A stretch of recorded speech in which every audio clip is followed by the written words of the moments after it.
What's up, ladies and gentlemen? Omni-sensei here with What if AZULA found a Chad boyfriend? AU Avatar, The Last Airbender.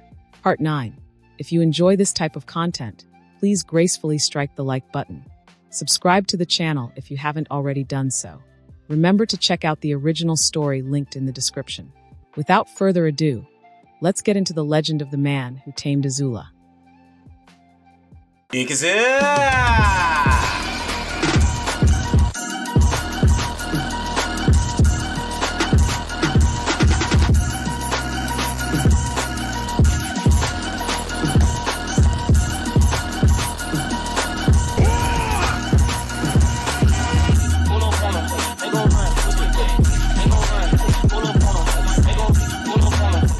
Fortunately, the breach of the outer wall did not affect its immediate surroundings too much.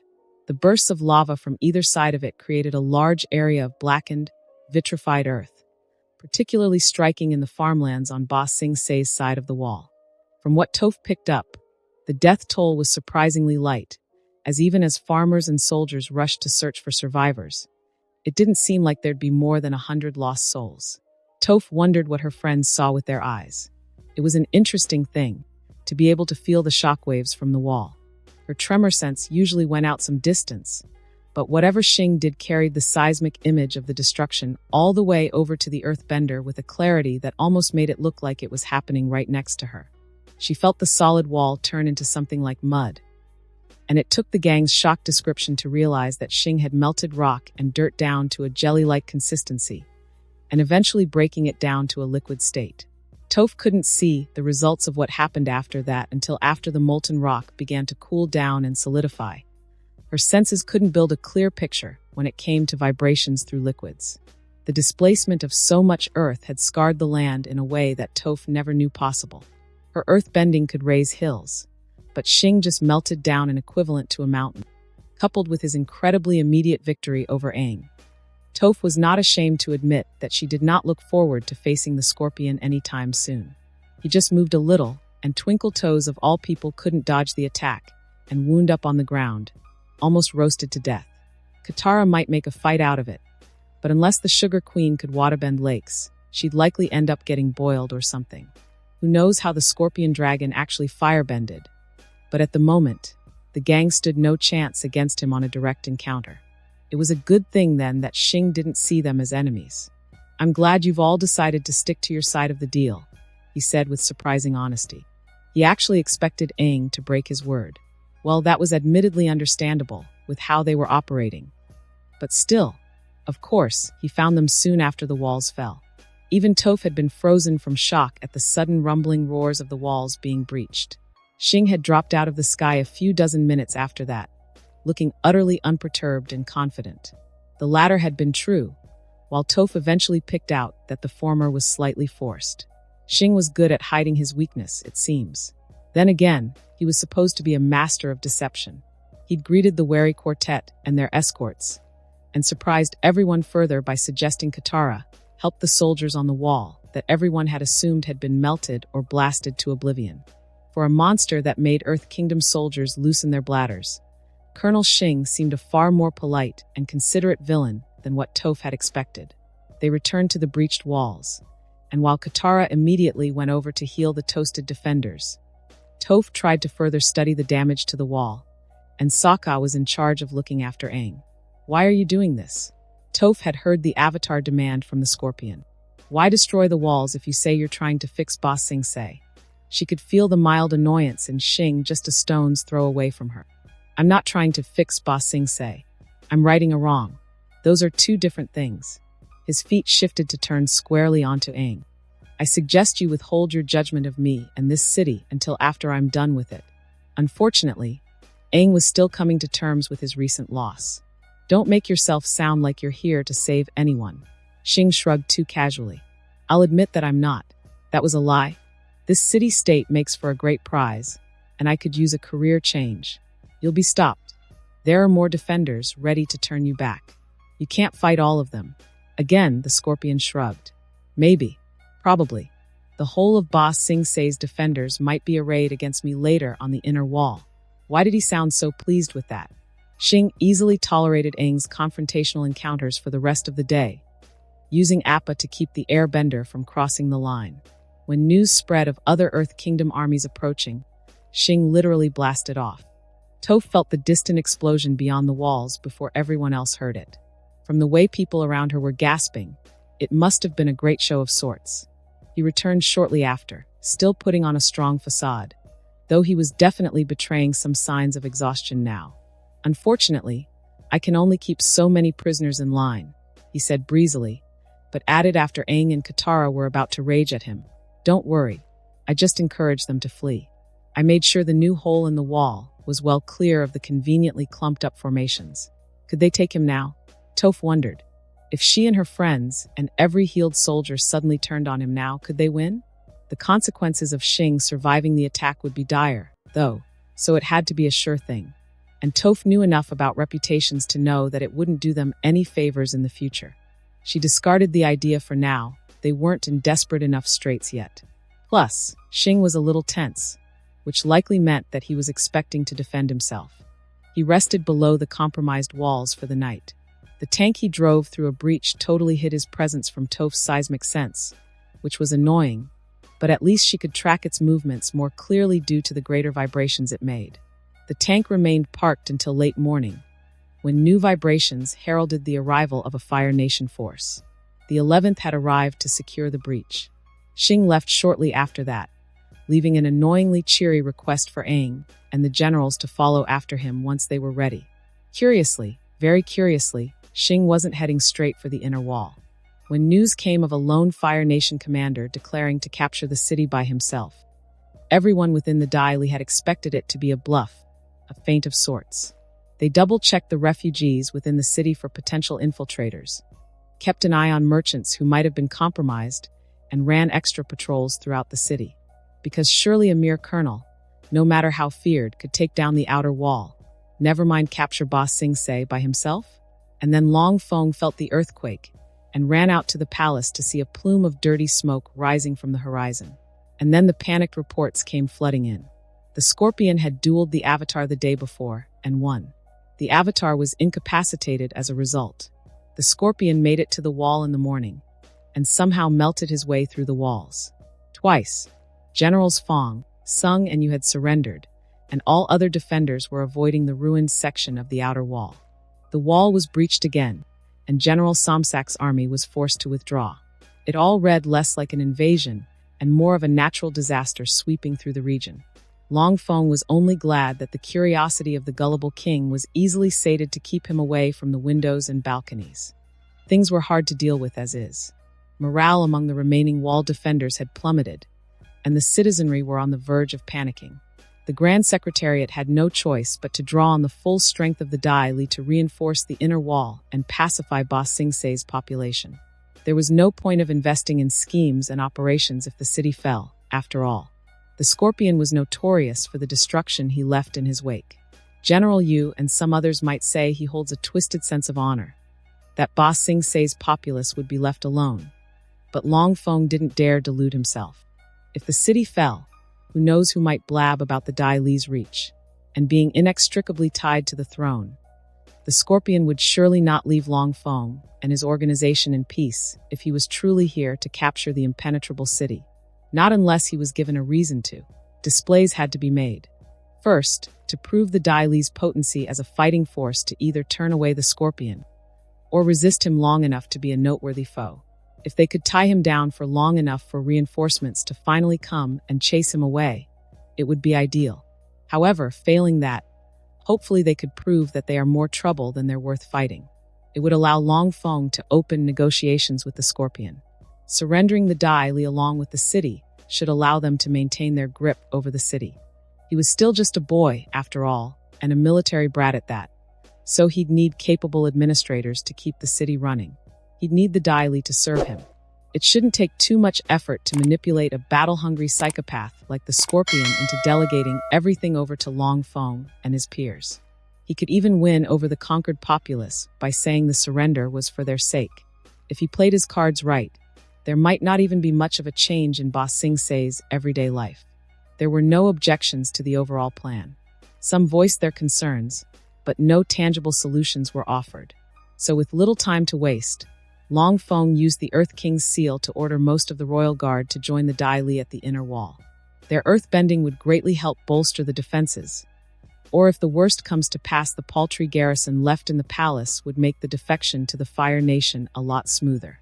And just to be on the safe side, the royal guard aiding at the walls would be subtly managed into frontline positions to hopefully absorb most of the damage from the coming siege.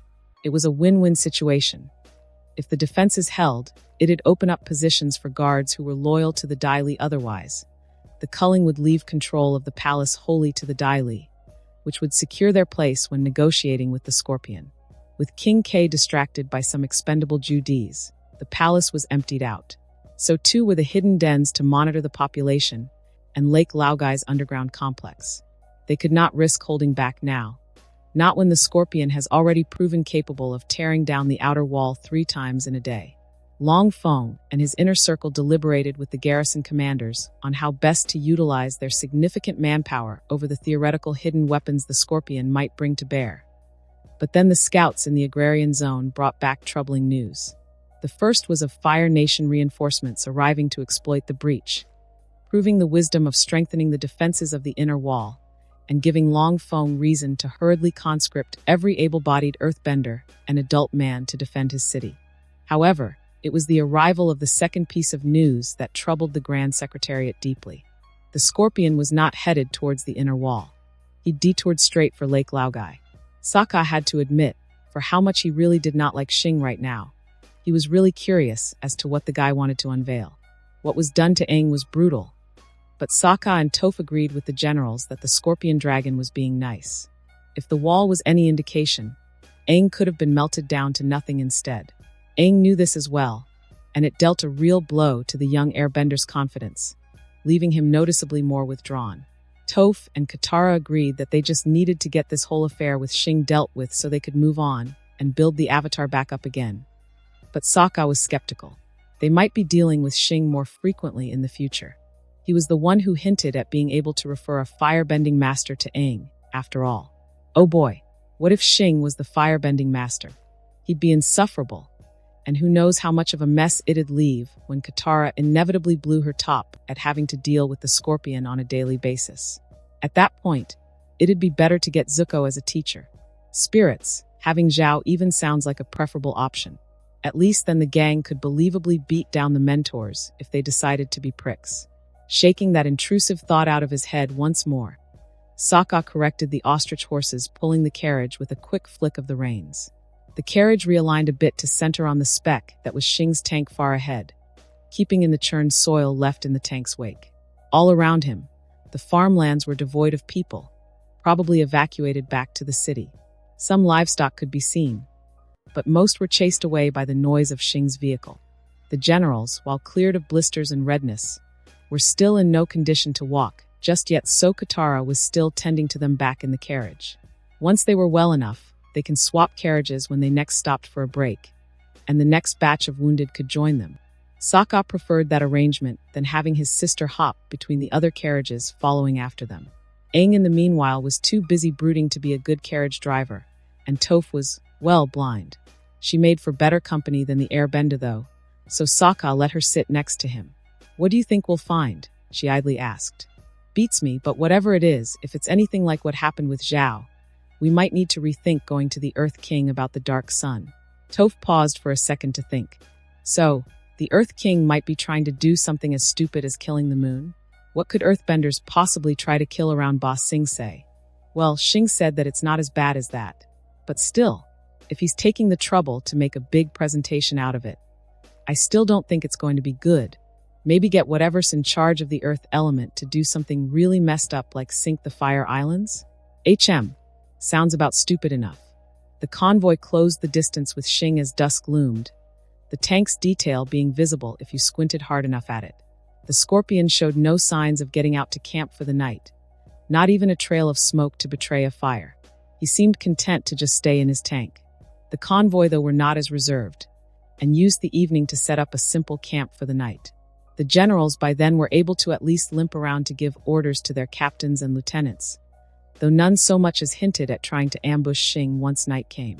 They had all accepted their defeat, and Sokka couldn't help but find the honorable act of keeping to their word rather admirable.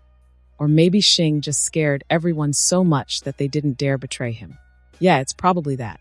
They moved out again the next morning, and by afternoon they finally caught up with Xing at the edges of a great lake. "What's in Lake Laogai?" Sokka asked General Yu, who had opted to help drive the carriage this time. The general frowned for a moment before shrugging. "Some nobles visit it as a retreat, but beyond that it's the main source of Ba Sing Se's water. I do not think the colonel would be poisoning or somehow compromising it, before you ask." "I wasn't," Sokka quickly replied. Thinking it and actually asking it were different things. "I guess we'll find out soon enough." The general nodded just as the carriage slowed to a stop. The rest of the convoy joined in too, and Xing stood casually by the edge of the lake's waters, now with a cloak on his back, as everyone gathered to him. Toph stopped halfway, giving a confused look that only made the scorpion grin and walk towards her. "I was about to ask, but you found something?" Toph gave a slow nod and pointed down one end of the lake's edge. There's a tunnel right near the shore." Xing looked to the assembled generals and their captains, who were all looking confused. Sokka didn't know why the guy was frowning so hard at Wait. Did he think they might have something to do with it as well? "Oh, that might change things. Well, it saves me from boiling the water down to the right levels. Could you lead us to it?" Toph did just that, stamping her feet to raise a walkway from the waters and reveal a hole's entrance after shoving aside a round rocky slab. The pit was deep. The ladder leading down disappeared into the darkness. The scorpion was smiling too sweetly as he regarded the confused crowd around him, Sokka and his friends included. "Now, as this is part of my capture of Ba Sing Se, you are all still technically my prisoners of war. Kindly do not interfere until I allow you to. Avatar Aang, you and your friends will still abide by the terms as well. Otherwise, you may follow along." With that, Xing pulled out some chopsticks from the box attached to his belt, wielding them like throwing knives between his fingers, and then jumped down the hole. Suki did not know how long she had been kept in the darkness, and she gave up bothering to try. She also gave up figuring out where exactly she was, as the clues she was given, bare rocks all around her, was clearly not enough. She never did give up resisting, though. None of the Kyoshi warriors did. They would not give in to the Dai Li, these corrupted legacy of Avatar Kyoshi. They would not betray their pride as warriors, as Kyoshi's elite warriors. They'd been separated into individual cramped cells, with barely enough space to stand. Assuming they could stand, anyway. The Dai Li had bound their hands behind their backs with metal manacles, and chained that to their ankles, forcing Suki and her sisters to an awkward crawl. They were dragged out only when their captors tried to persuade them with honeyed words, or break them with brute force. They even resorted to vile tactics that almost broke the girls.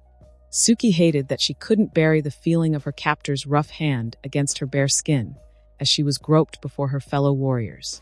He had torn off her clothes, and his hands wandered across her naked body in an attempt to coerce the other Kyoshi warriors. "If you promise to behave, I'll promise she won't suffer much.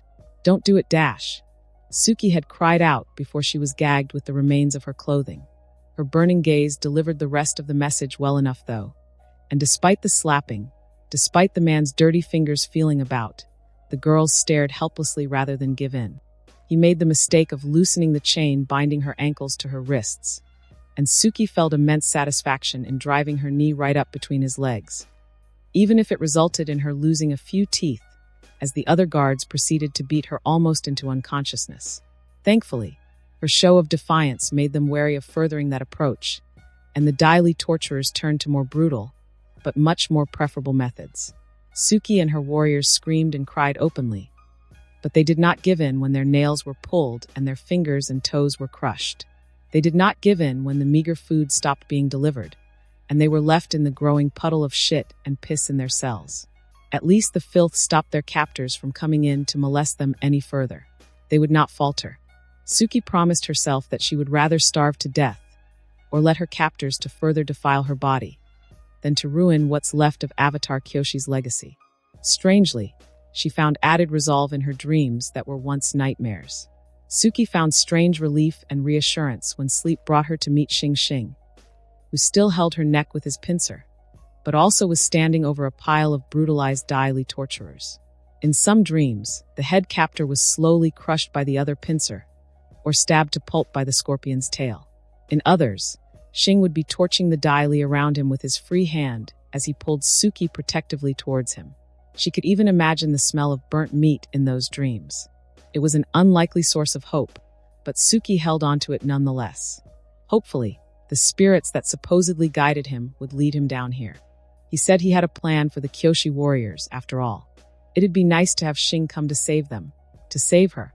Suki awoke to her cell rumbling all around her, and the muted echoes of panicked Dai Li.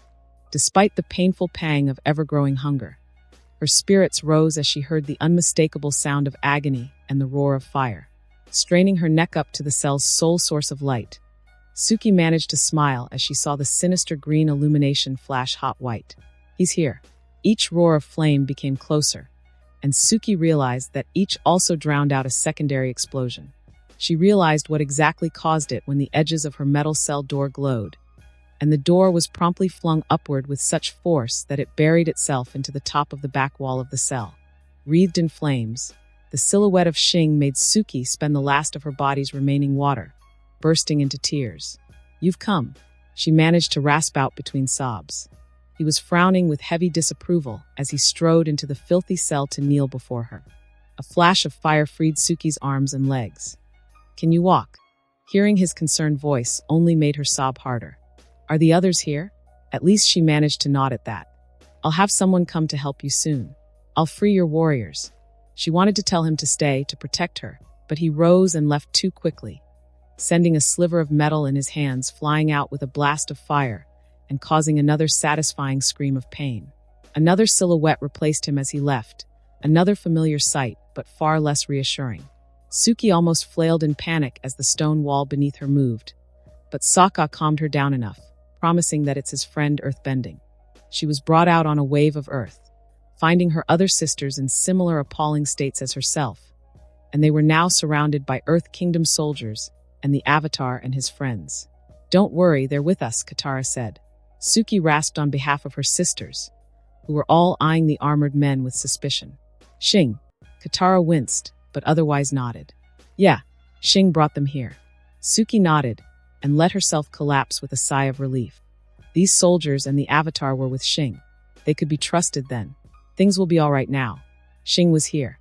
It occurred to Sokka that on the times they had run into Xing, he'd been smug, taunting, and annoying. Worse, there was always a sense that he was holding back, even when he fried Zhao. It never crossed Sokka's mind to imagine what an angry scorpion would look like. Well, now he knows. After blasting down the doors to free the bruised and malnourished Kyoshi warriors, Xing fixed a cold, furious gaze on the gang and the generals that froze everyone in fear. "Miss Beifong, follow me, please." The words were brittle and measured. "I need to make sure nobody escapes." Toph simply gulped and nodded. A trio of Dai Li appeared down the corridor, hurling boulders before them. Xing scowled and flashed a hand in a cutting gesture, his white flames blasting the projectiles into clouds of smoke and pebbles and briefly stunning the charging foes. His other hand flew up in a fluid motion, and a stream of glowing hot metal chopsticks flew out in succession, propelled by blasts of flame and dropping the Dai Li as they pierced through the hasty rock walls. The utensils lodged into shoulders, thighs, and bellies, sizzling angrily as their victims writhed on the ground. The scorpion's restrained fury returned to the party, this time turning to Katara. "Katara, see to the Kyoshi warriors' health, and the other girls I'll be sending your way. Ignore the Dai Li." Thankfully, Sokka's sister also just nodded dumbly at the order. Xing's head shifted, regarding both Aang and Sokka. "I need a message sent up to my troops." Aang gulped, his eyes barely able to tear away from the curled Kyoshi warriors on the ground. Even with the dim lighting, Sokka could tell that he'd gone a few shades paler. "'Twill do it." Xing didn't seem to care or notice, merely nodding curtly. "Ask for Ping. Damaged victims. She'll understand." Then he turned to the shocked group of soldiers. "Generals, for the girl's sake, you and your men wait up on the surface. This should not take too long. You are still my prisoners. If the 11th arrives, you will transfer yourselves in their care." Again, nobody said anything, settling for nods instead before they immediately turned to leave the way they came. And finally the attention turned to Sokka. "Back up my tank, there's a sack of supplies. Bring them down here. The warriors require food and water." Sokka too bobbed his head, not trusting himself to speak at the clearly angry Fire Nation colonel. With his orders handed out, Xing turned about and began to stalk down the corridor. Orochi, Kain. To Sokka's surprise, the dragons unfurled out from under Xing's cloak, their wings spreading with audible flaps.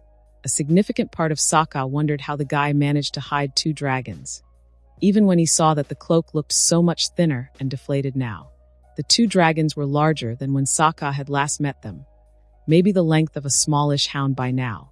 Their heads were fixed towards Xing as they hovered in place in a hypnotic swirl of their serpentine bodies. Go! Remember, I want them alive. With raspy yips, the flying reptiles darted off into the darkness, and Xing followed after them.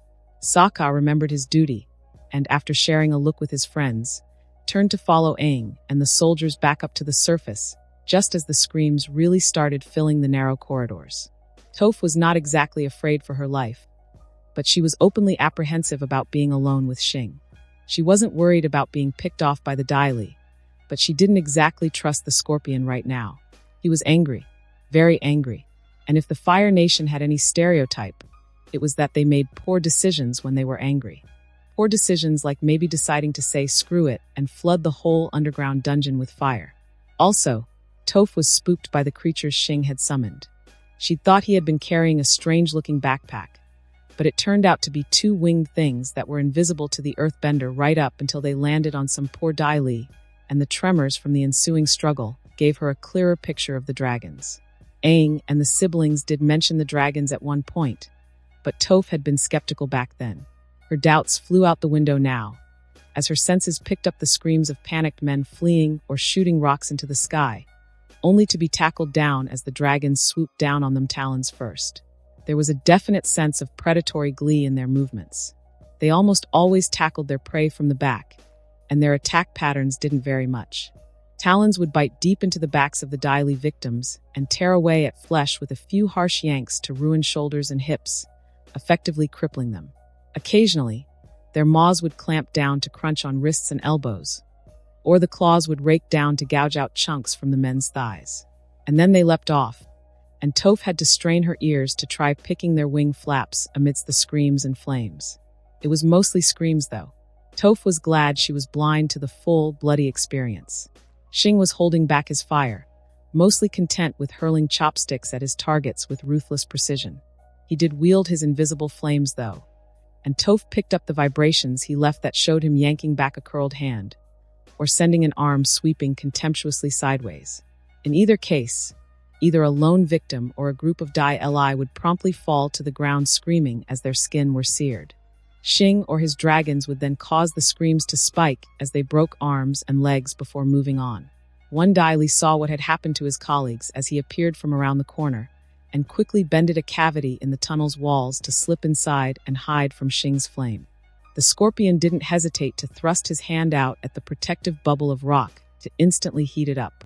Toph was sure that the man's agonized screams as he was baked alive would haunt her for a long time, especially after a blast of fire broke apart the impromptu oven to let the man fall out and scream his burnt lungs out. "Anything in there?" he asked as they came across a massive sealed door. Toph reached out with her senses and shook her head. "This one's empty too." Xing nodded, and as he did with past empty chambers, he melted down the door to quickly peer inside before moving on. They had initially found several rooms filled with unmoving girls. Toph could pick out their uniform dresses and eerily statue-like stillness. "Brainwashed," Xing had simply said. "We'll find a way to undo that later." "That's why you need the Dai Li alive?" she finally dared to ask, earning a curt nod from him even as he sent another group of Dai Li tumbling from the ceiling and walls as the tunnel walls glowed hot. "Among other things," he answered with fragile calm. "They do not deserve an easy end." Without Aang here to argue the point, Toph didn't feel so guilty, agreeing wholeheartedly with the Scorpion and followed along, carefully avoiding the writhing and sobbing bodies along the way. As horrible as the carnage, it paled in comparison to what the Dai Li were doing, or what she had picked up earlier near the entrance. She'd almost missed the Kyoshi warriors with how close to death they were. Only the Dai Li running out of the otherwise hidden tunnel revealed that the cells were of some importance, and the overwhelming stench of shit and piss had clued everyone into the potential of prisoners still worth saving in each cell. The more she thought about what the girls here might have to endure, the more she wanted to offer Xing her aid when he went back up to conquer the city. Ba Sing Se was a den of monsters, Toph decided. For this to go on at such a scale, it seems that it was not only its walls that were once impenetrable, but its secrets. As if sensing her thoughts, Xing slowed his walk and fell beside her during a short pause in the violence, managing to inject some levity in his voice. It's all the Dai Li's fault, directly anyway. I'm pretty sure that the Earth King is oblivious to this. How do you know? The thin smirk in his voice was obvious. Supposedly, the spirits guide me on things like this. Ignoring the half-truth, Toph nodded and then pointed at a wall. There's 7 people hiding behind that wall. It's a tunnel that goes deeper in. Much appreciated. And the violence resumed. Toph discovered several more hidden entrances, mostly desperately caved-in tunnels by the Dai Li cornered in them. Xing didn't even ask for her help when she pointed them out, instead checking with her to make sure if there were bodies right behind the obstacles before he blasted holes through them. He really didn't want any of the Dai Li to die just yet, and Toph began to wonder if she should start pitying them. Eventually, they came into a cavernous chamber, one large enough to hold Appa. Not only was Appa in the middle of it, chained down to the ground, but he shared the space with the last of the Dai Li and a small horde of brainwashed women who loosely gripped daggers in their hands. All but one of the insidious men had control of earthen spikes just inches away from the struggling air bison, while a lone man dared to stand behind a few ranks of unmoving women to face Xing. One more move, and I give the order for these girls to stab themselves in the heart, he boldly declared, and Toph felt Xing's fury rekindle again. I'll kill the air bison as well. She actually felt the scorpion's rage emanating from him, and strangely, the air and ground around him grew cold. Xing took a step forward, his face fixed onto the Dai Li leader. A tremor of doubt rippled from the latter's position. I mean it. Stay back and surrender, or the blood of these girls will be on your head. Xing took another step, and Toph's vision of him began to blur as ice obstructed her tremor sense. Why you asked for it? The man shrieked. Judies. Ghhgk. Unsurprisingly by now, the Dai Li as one dropped to the ground, clawing at their faces and throats. The ringleader gasped hoarsely, rolling awkwardly about, pinned between the legs of the still unmoving ladies. I'm told that waterbender healers can heal a lot, including damaged voices. Xing walked up to the man, parting the brainwashed prisoners with surprising gentleness to reach him. I'll have to trust Elder Kylan's abilities to heal a muted man. The scorpion promptly jammed the last of his chopsticks into the Dai Li's wrists and ankles, while his dragons swooped in to cripple the rest of them with shredding talons. With the fresh screams mingling with the fading ones in the back, the last of the Dai Li in Lake Laogai had been subdued, all maimed and none killed. Xing let Toph have the pleasure of freeing Appa, while he dragged his crippled prey away from the insensate crowd. The dragons helped in melting the chains off the air bison, though Appa was understandably nervous by the gouts of flame so close to him. Do you think there's a lake above us, or is it open air? Xing asked, and Toph rose up on a column of rock to feel the ceiling and find out. She didn't feel any water above, so Xing allowed for an Appa-sized air vent to be made. Toph then flew the antsy mountain of fur out of the lake, trusting in Appa's intelligence to understand her commands to seek Aang out. The reunion between the Avatar and his furry friend was heartwarming, soured only by the work that remained. With the tanks of the 11th making all haste towards Lake Laogai, Toph flew back on Appa with Aang to the dungeon, finding the Earth Kingdom soldiers milling about with nervous uncertainty by the shore. Excuse me, General, you asked as Toph landed. But I must know. How bad was it? He truly didn't know what went on down there. They all didn't. Somehow, that made Toph's face screw up with disgust. Very. She turned to Aang, who was still struggling with the string of shocking realizations. If it means anything, I say we should sit back and let Xing take Ba Sing Se. He couldn't do any worse than what they did to themselves. More than a score of firebenders of the defiant 11th arrived, dropping from the skies very much like how Xing did back at the outer wall. All women, Toph noted. All carried sacks of supplies too. I am Captain Ping, came the familiar voice, colder and angrier than when Toph had first met her. Where are the captives? Not knowing who she meant, Toph was thorough with her answer. Xing is done breaking the Dai Li. I think he's waiting to gather them up. The Kyoshi warriors are with Katara and Sokka. Take the first right once you go downstairs. There's groups of brainwashed ladies in various rooms. Thank you. The captain nodded and quickly led her women down into the darkness. They reappeared later, carrying out the Kyoshi warriors, and then the slack, brainwashed women. When the Water Tribe siblings came out, Toph was concerned at how distraught they were.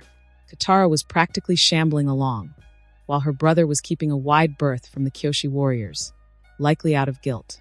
Aang swiftly joined them in devastation when Katara relayed what she had discovered.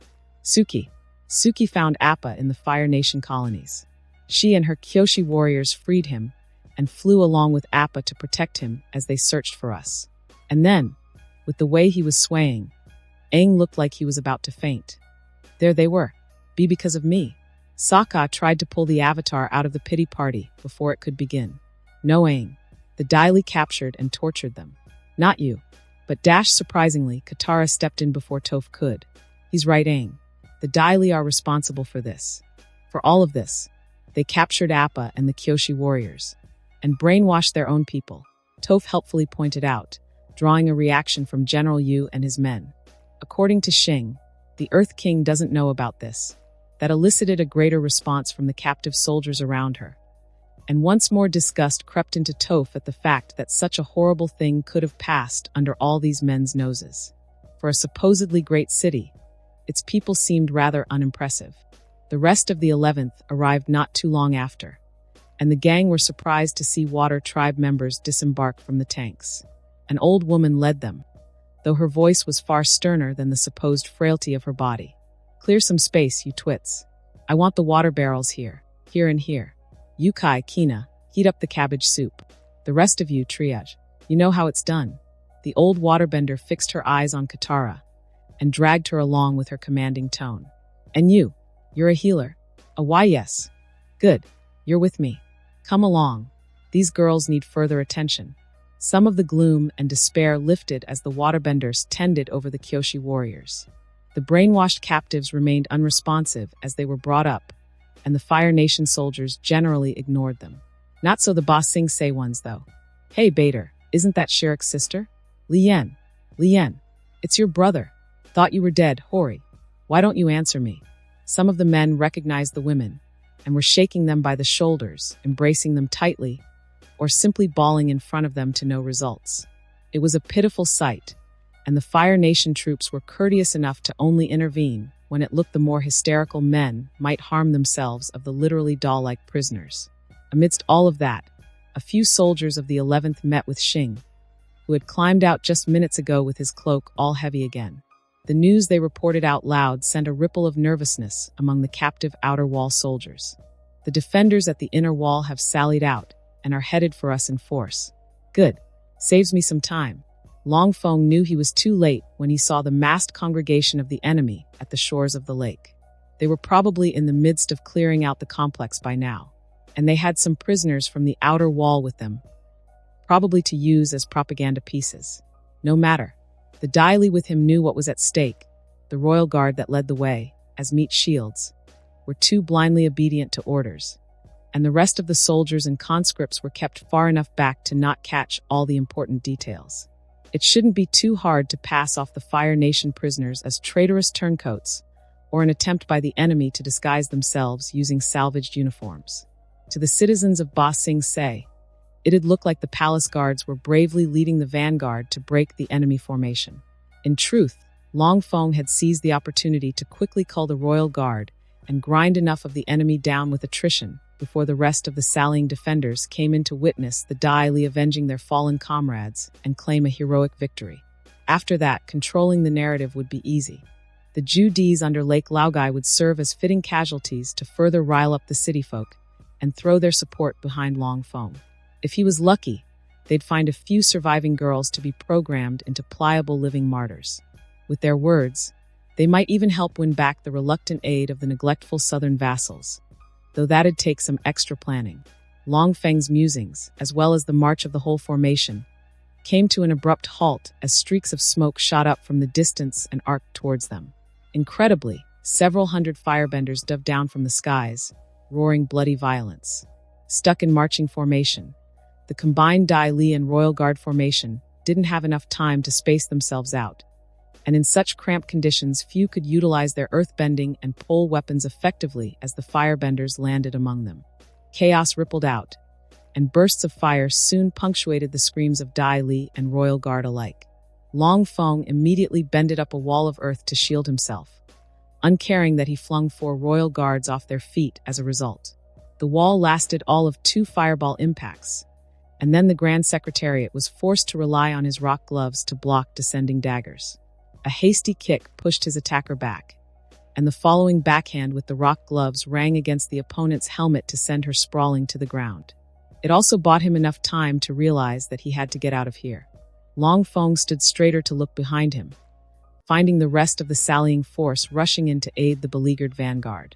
It was both heartening and panicking at the same time. If they got too close to the front, the risk of the Judees and the other prisoners being exposed would be immense.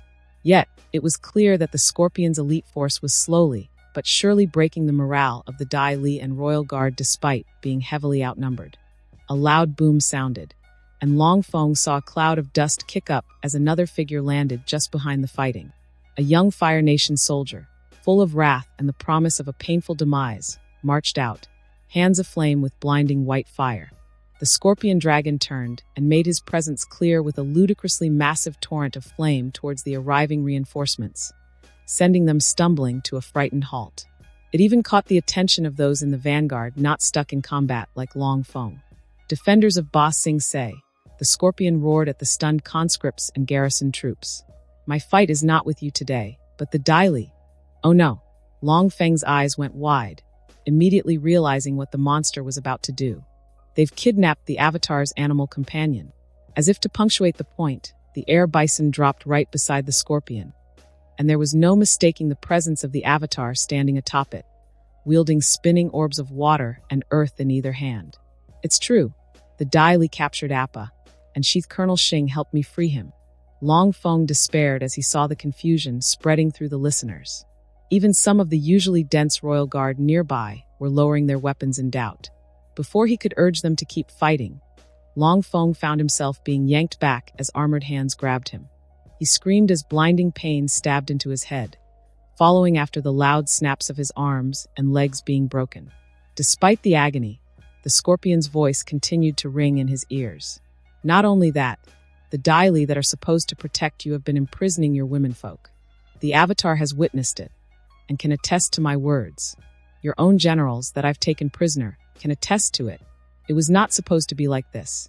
They've kidnapped your daughters and sisters and mothers, and rendered them into docile, unthinking slaves. My men and women are tending to them right now, and yet the Dai Li still ordered you into battle, risking your women's lives. As Long Feng was dragged away, he absently noticed other Dai Li agents in similar broken states lying on the ground.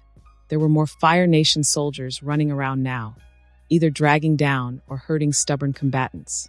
The damned Royal Guard were useless. Most were groaning on the ground, while a few stood about to keep stupidly listening to the Scorpion's venomous words. I've come to take Ba Sing Se, so that I may properly right these wrongs. Let me deal with the Dai Li. Let me return your captured women back to you safely. As more armored figures surrounded him, Long Feng knew then that he had lost Ba Sing Se. Xing's words might have stalled the sally, but it was the 3 Earth Kingdom generals he'd captured from the outer walls that got a good portion of the defenders to step aside and let Xing advance to the inner wall. They even got to keep their weapons, as those that didn't run to seek out their potentially mind-blasted loved ones bore witness to the colonel's next feat. The remaining defenders were on the great walls, defiantly hurling down boulders and spikes onto Xing as he neared the walls with a fearsome surety. Kai felt undeserved brotherly pride at watching his spirit-touched little brother shoot up to the skies far, higher than any firebender of the 11th could manage, to land onto the walls. Even from down here, the captain and his colleagues could see the peasants and soldiers behind the parapets suddenly fall over as Xing's new and utterly ruthless firebending was put into use. And to think that just a few months ago, he was having trouble controlling his heat to cook eggs. Now the boy was dropping men all around him without fatalities. Kai couldn't imagine how it must feel to have the very air around you suddenly reach temperatures hot enough for sword hilts to start sweating resin glue. But it must be a new level of agony considering the amount of Dai Li prisoners still groaning in pain back at the lake. The waterbender healers were just starting to tend to their wound when Kai and the rest of the regiment moved out, if only to stop their noise from annoying everyone. Plus, there was a growing queue among the troops to brush up on their interrogation tactics on their reprehensible prisoners. Ping, of course, was first in line, her grudge against abusive monsters reignited. Her lieutenants had already been briefed about their captain's tendencies, and should step in to stop her from losing herself to her old nightmares if it ever came down to it. Just in case, Kylan and her folk would keep an eye out as well. Speaking of prisoners, General Yama and his clique Earthbender prisoners stood beside Kai, watching on with varying degrees of interest. The old badger mole in particular was stuck with a deep scowl ever since he passed by the brainwashed women and abused Kyoshi warriors. It was rare to see Yama eerily quiet, which made his caged anger all the more notable. The faded screaming from above the walls died down, and Xing popped up behind the walls to launch a stream of white fire into the air. Mosey, Kai, and the other captains gave the orders, and the 11th took several steps back, and all the firebenders dropped into a stance in preparation for potential intercept work. It was the first time Kai, and likely anyone else within the 11th, saw hewn and earth-bended rock glow like a lantern screen. There was a strange sort of beauty as the glow radiated out from the top where Xing stood, and covered a whole section of the inner wall right down to the base. Then Kai had the unique experience of watching a stone wall, one that defied the great Prince Iroh, sag as if it were made of wax left under the sun. The rock's glow turned from a dim orange to an intense white yellow that hurt the eyes. Then the bulge from the drooping wall ruptured with a roaring spurt to herald the spilling of molten earth. The farmlands below the walls exploded into a heavy curtain of smoke, and more trails from behind the wall told of buildings probably caught up in it as well. Kai hoped that nobody was stupid enough to defy Xing's orders to leave. It would be a stupid death, but a death nonetheless to mar his record. The 11th was treated to an outright historical sight of Boss Sing Se's inner wall being breached, and such a waste of an innuendo that was, in a most unique way, and there were appreciative oohs and ahs from the assembled troops. The Earth Kingdom folk were understandably more shocked than anything, though Yama's scowl still didn't budge. Once the wall had melted down low enough, another burst of white fire had Mosey giving out another order. Hans, get the Wasserwerfers. 30 Flammenwerfer tanks rolled out, their weapons fuel tanks now replaced with water. Despite the change in purpose, Kai spied the Hans aiming their shielded hoses looking just as serious and grim as they did when entering actual combat.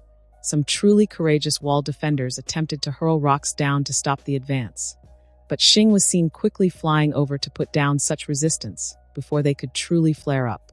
If Kai guessed right, the young colonel probably just heated all the rock and dirt around him to make it impossible for earthbenders and their bare feet to literally stand their ground.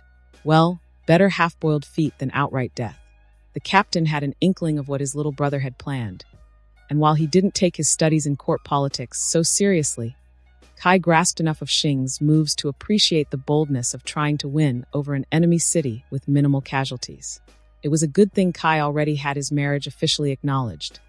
The last thing he needed was for Run to get inspired by of all this, and set up trials for him to crawl through before accepting his proposal. Huge clouds of steam exploded as the Wasserwerfers sent out focused streams of water into the pooling and bubbling lava from a safe distance. The gap in the wall was quickly blocked by a massive column of steam. The Hans literally emptied their tanks into the steam fog before turning back for a refill. Kai couldn't see Xing anymore by that point, and considering there was no screaming to be heard, he probably had moved on to secure the next piece of his engagement contract. The 11th waited for another round of the Hans dousing the melted wall section, and then waited some more for the steam and smoke to dissipate enough before advancing into the city.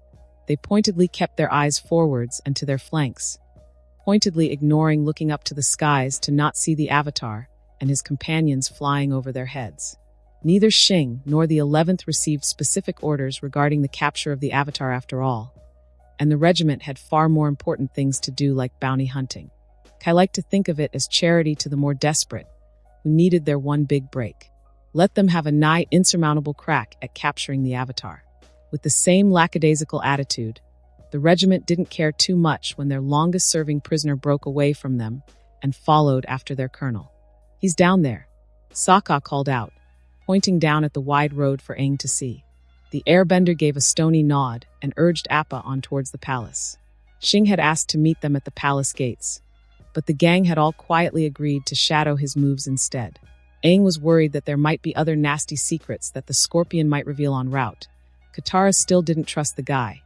Toph kept her reason for curiosity to herself, and Sokka was torn. On the one hand, he shared Aang's sentiment, not wanting to miss out on any further nasty secrets lurking in Ba Sing Se, secrets that Xing might try to exploit for his own gains. If he knew about the dungeon under the lake, what else might he hold close to his chest? Yet on the other hand, a part of Sokka wanted to make sure Xing didn't get obstructed in his travel towards the palace. That part of him wanted to see how the scorpion dragon would bring justice to the prisoners of Lake Laogai. Seeing the bawling soldiers trying to snap their sisters and wives out of the Dai Li's trance, Sokka felt a quiet rage that called out for blood. What had happened to the Kyoshi warriors was utterly horrific. Would that fate await Katara if the Dai Li got their hands on her? Would she be another brainwashed girl, so they could control Aang? What if they managed to reach you? Sokka wanted to be there when Xing dispensed justice. He wished for all the dark rumors about the young commander to be true, only so that the Dai Li and all involved with them would suffer. They reached the palace gates way ahead of Xing, who was running alongside another man, an Earth Kingdom warrior, interestingly enough. In any case, there was an air of impatience from the gang as they waited for him. Aang was absently patting Appa's head possessively as he kept alert of his surroundings, and Sokka couldn't blame his friend for his paranoia, though hopefully he'd lose some of the tension later on. Sokka himself took the time to study his environment. Compared to the rest of the city, which was in the throes of panic as their walls failed them, the ostentatious noble housing around him was dead quiet. A check with Toph confirmed that the nearby buildings were empty, their residents probably fleeing someplace to escape the city. Past the gate and the relatively unimpressive set of walls surrounding the palace, though, Toph picked up some activity.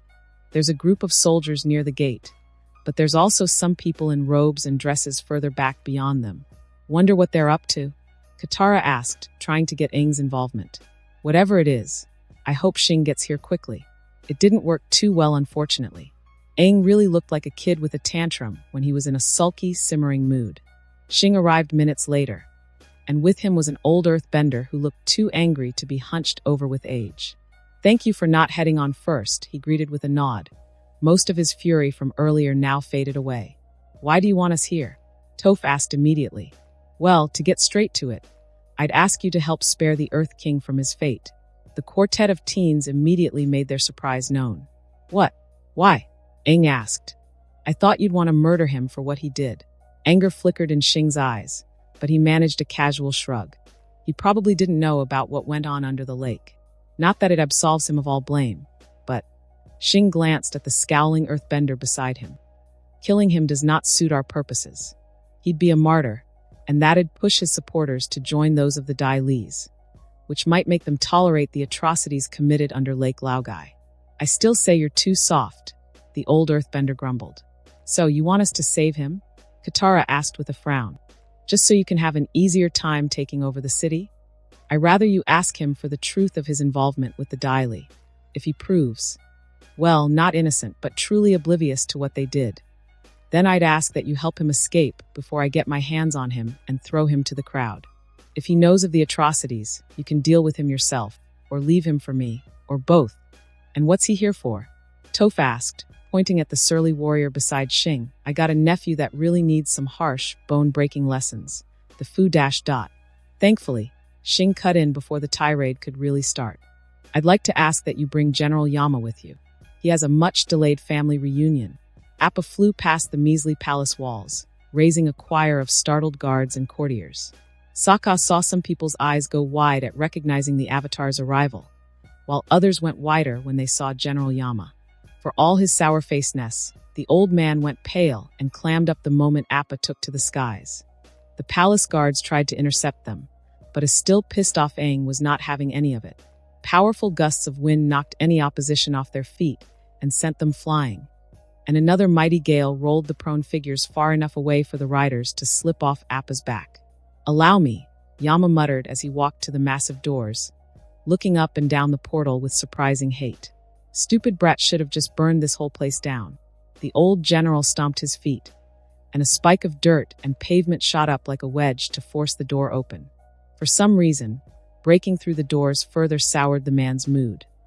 Freaking still haven't switched from hardwood. With Yama leading the way, they made a beeline straight for the throne room. Armed guards be damned.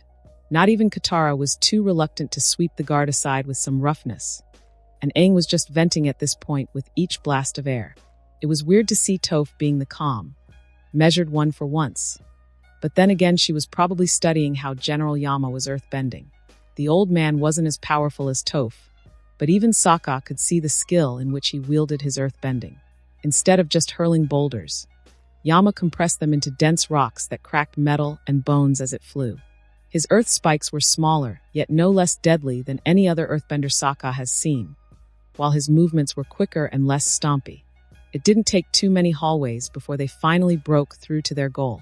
The last of the palace guard were arrayed in a tight formation, spears and earth spikes forming a prickly wall that stood between the gang and the shocked young man standing up from his throne. "Stand down, you useless shits." To the guards' credit, they didn't budge from Yama's crass yelling. But the richly dressed man by the throne took on a highly surprised expression. Uncle Yama? The Earth King's surprise turned into a startled jerk as Yama wasted no time to berate his nephew. "At least you've got enough of a brain left to recognize me. Call your guards off, or I'll do it for you. Be but uncle. They said you were lost dash." All of a sudden, the general crouched and swiped his leg to one side, and the guards almost reacted in time to stop the earthen wave from crashing into them. Except that Toph used their distraction to stomp her foot and send the whole section of floor they were standing in flying high up, where a collective oof could be heard as men were crushed against the ceiling. "You're welcome," she said with a cheeky smirk, which Yama ignored as he walked up to the throne. "What else did they tell you, runt?" The Earth King raised his hands placatingly, giving unsubtle glances around the throne room for help or an avenue of escape. "I was told. They said that you had been dragged away into a Fire Nation dungeon, that you were likely dead." Puffed. "Yeah, who told you that? Which general gave you the news, huh?" "How?" "Mura, El Longfeng." And Yama stopped in his tracks. "And the Council of Five?" Yama asked, softer this time, but no less scallywhy. "They're busy with the war, are they not? I've read their reports they send to Longfeng. They're struggling to keep the Fire Nation in check." Even from behind him, Sokka could tell that the old general's scowl managed to grow deeper. "Never mind that," Aang suddenly cut in. "Did you know about the girls in Lake Laogai?" "Wadash." General Yama slumped, a hand rising up to his face. "Damn, it really is incompetence." "What's going on?" the confused king asked, and Aang and Yama both took turns to explain what had happened, while Sokka and Katara checked on the guards and Toph played truth detector. And Sokka felt amused and disgusted at just how oblivious the young monarch was. He hadn't known that the walls had gone down. Longfeng had said the ruckus outside was due to the walls being reinforced.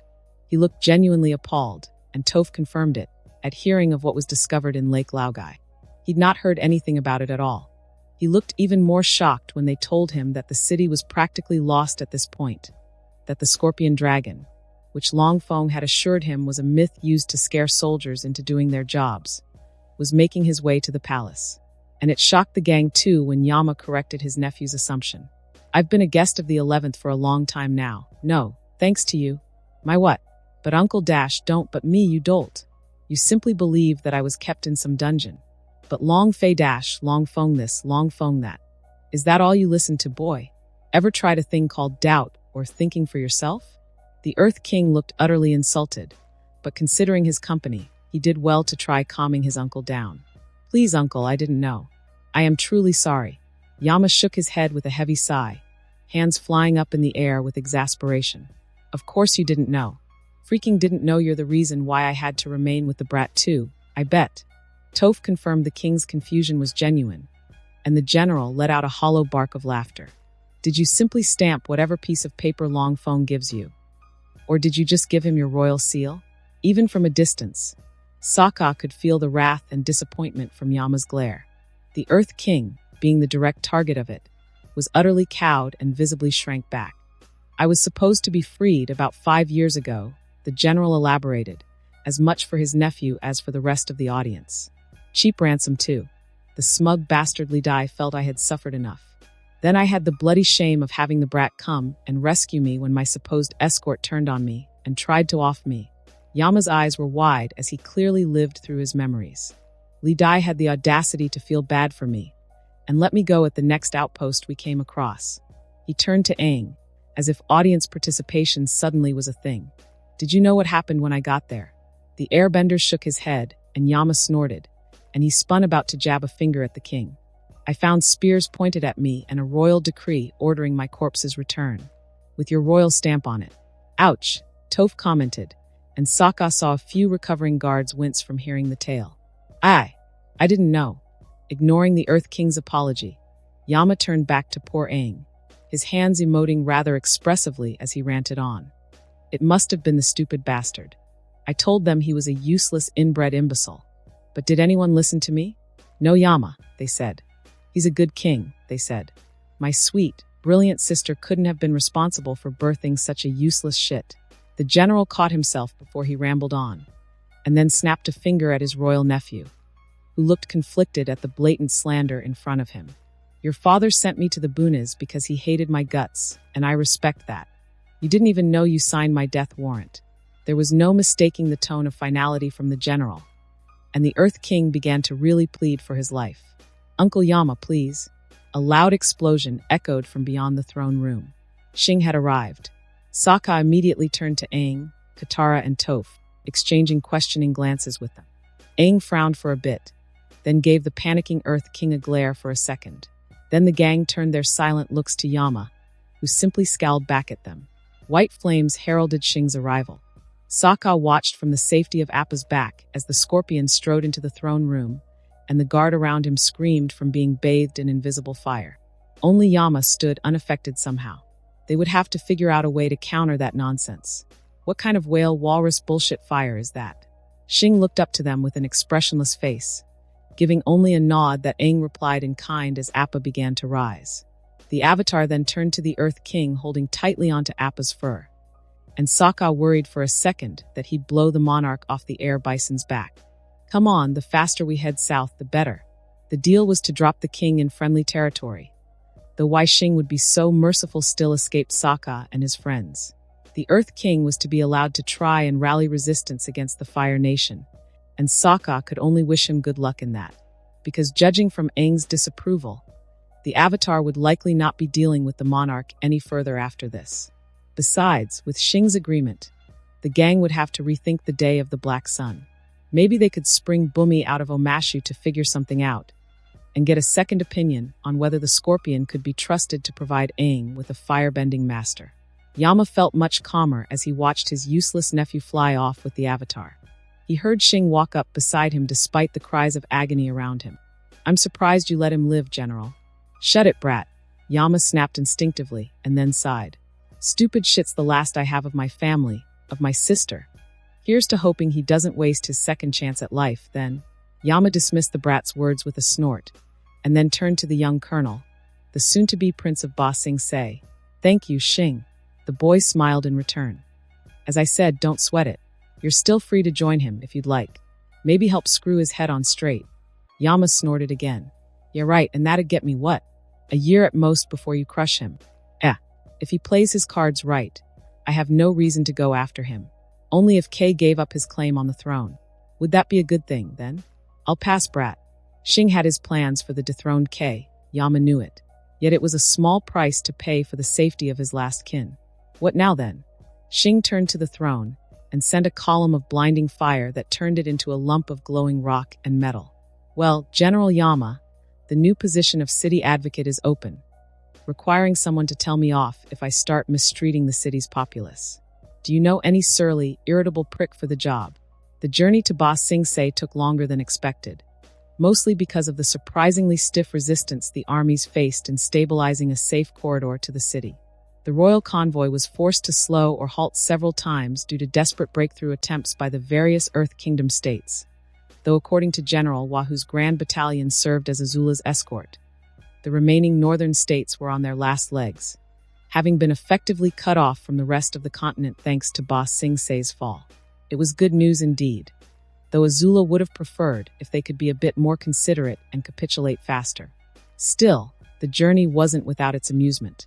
Having Zuko along as effectively a ceremonial bodyguard kept AZULA's mood light. Her brother had shaped up well under the regiment's training, and my most certainly noticed. The usually somber girl broke into smirks every now and then as she found an excuse to rest her gaze on Zuko. Ty Lee, of course, seized on the opportunity to tease her friend, pointing out how much prettier Mai's aura is in pink or some such nonsense. Poor Zuzu did his best to remain stoic as a bodyguard should, but with Ty Lee's emphasis on words like hot and hunky, he ended up fidgeting uncomfortably most of the time.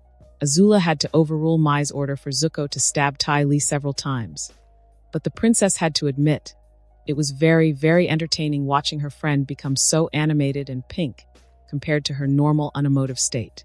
Whether or not Zuko's legitimacy was reinstated, he and Mai still made for a decent pairing politically. Her father, now the governor of New Ozai, was one of the quieter members of the conservative faction, and while not as prominent, having his family bound to the royal one would go some ways in placating the ruffled old farts in the palace. At worst, a union between her brother and her friend might focus the attention of her court politicians onto Akano, making for easier monitoring. Unfortunately, it'd still require the two awkward teens to actually bond closer. But Mai was too reserved, and Zuko was Zuko. AZULA almost snorted once more at the thought. It was a good thing she and her Xing understood each other well enough for their relationship to advance with relative ease. She declared her intentions for him first, but he reciprocated with equal enthusiasm. AZULA's fingers on one hand absently went up to brush at her lips, remembering how Xing tasted and felt. Then she barely caught her other hand from drifting down to the other spot that her colonel so passionately kissed. A quick glance showed that everyone else was busy setting up camp for the evening, while her bodyguards either didn't notice or politely ignored the lapse of their princess movements. Hey AZULA. Shit. Ty Lee suddenly skipped into view, wearing a dangerously bright smile. Everything okay? You're looking a bit flush. The glimmer in the damned girl's eyes betrayed her playing coy.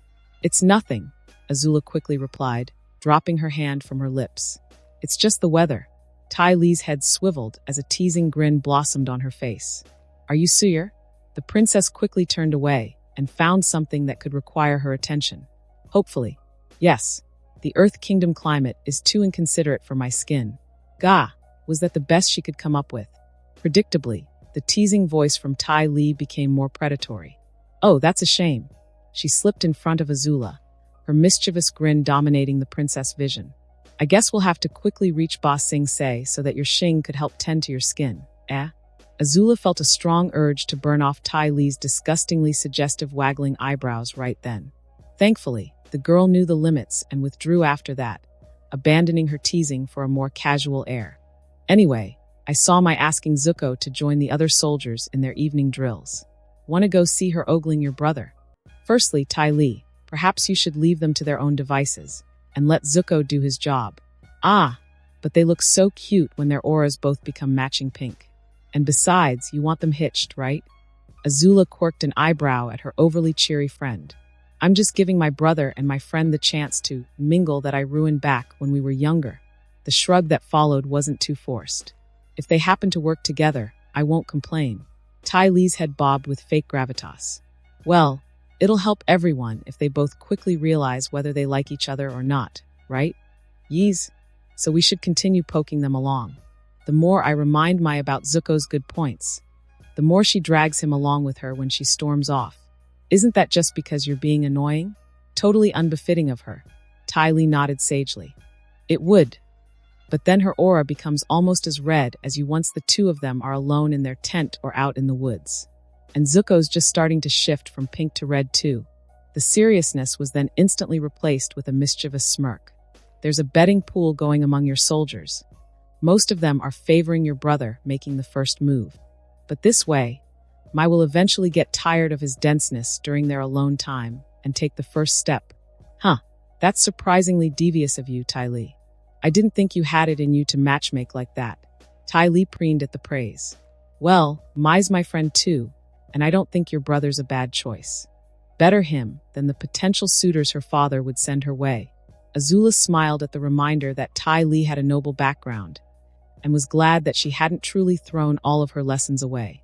That's true, the princess replied. Governor Akano might be pressed to seek a more influential pairing for Mai. Both girls shuddered at what that might entail.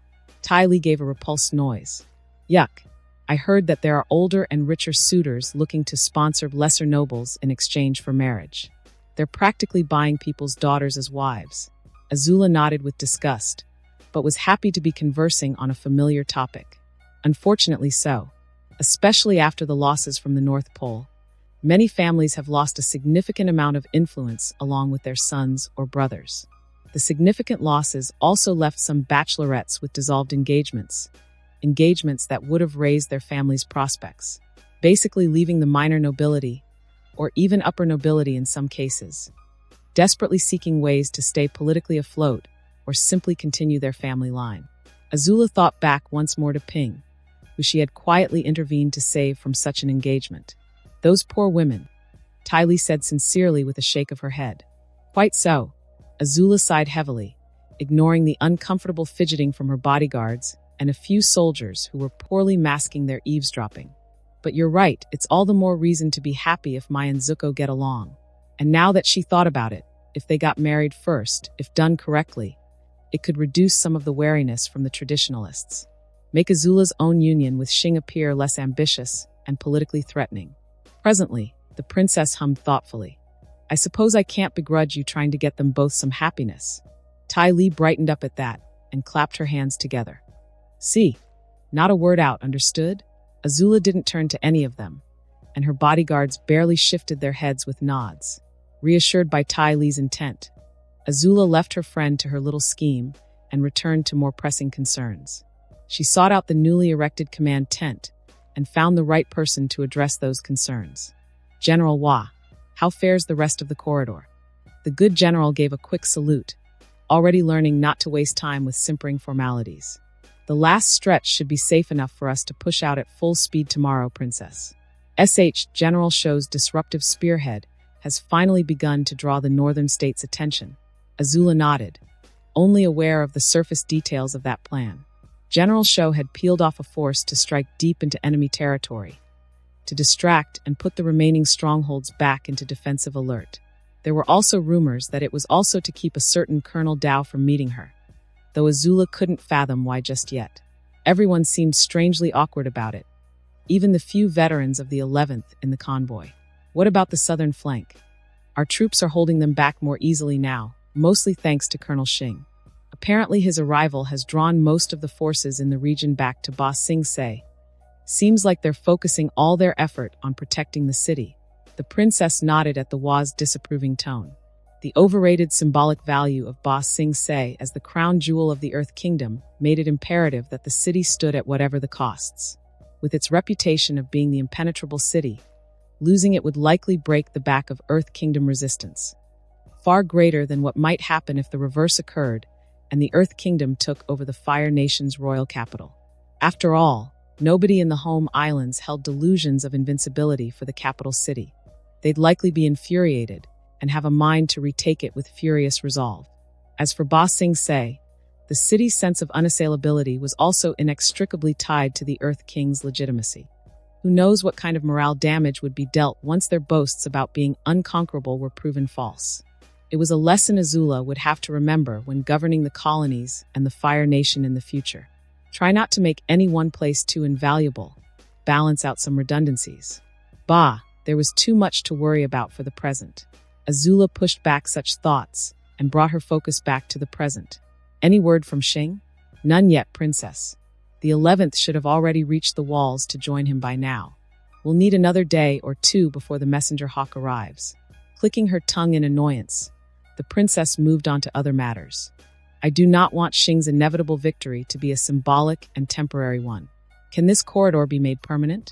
Safe enough for colonial administrators to journey to the city. The General of the East nodded with full conviction. General Shou will be commencing region-wide siege on the northern states to lock them up and hopefully force them into capitulation. We're just waiting on Admiral Day to finish reorganizing the Navy to lend support from the sea. As for the southern flank, my Eastern Army are already entrenching themselves and only require reinforcements to further bolster the line. Reliable reinforcements, I hope? Hua gave an uncharacteristically wicked grin. The last of the disgraced commanders from the North Pole have been ordered to deploy, fully under my command. Huh, so father really did demote the generals?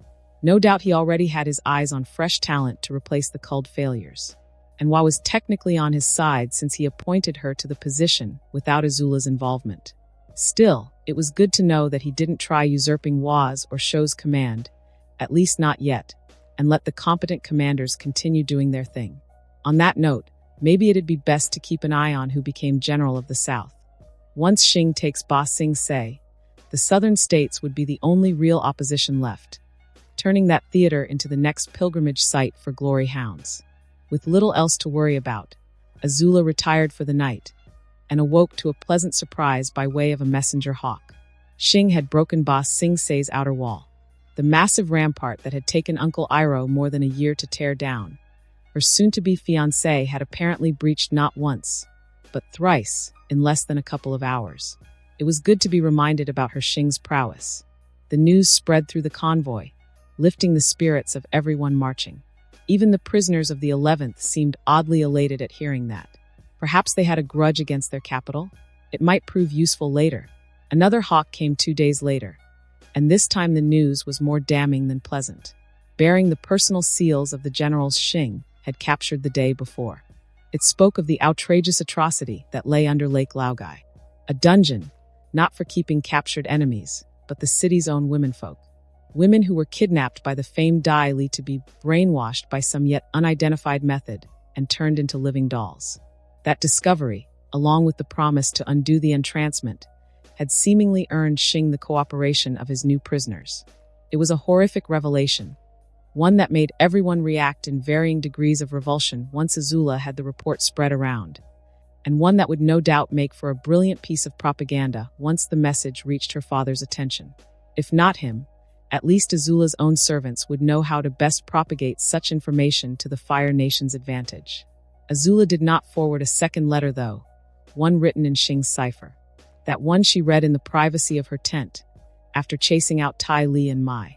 The princess felt her blood go cold with horror, and then furiously hot as she read of what had been done to the Kyoshi warriors. She had found the painted ladies to be tolerable, and potentially even worth employing, if not befriending. That they had suffered such despicable fates by their own people. It'd be a publicity windfall to make this known, but AZULA held a modicum of respect for the Kyoshi warriors to do so without their assent. Besides, Xing delivered this particular news in secret. Idly, the princess wondered if it was all part of the spirit's plans, or was it something actually unexpected for once. Xing's words were noticeably more disgusted and angry than usual. The third messenger hawk arrived just as the outer wall peeked through the forest. Even from this distance, there was no mistaking the 3 blackened gaps decorating the massive fortification.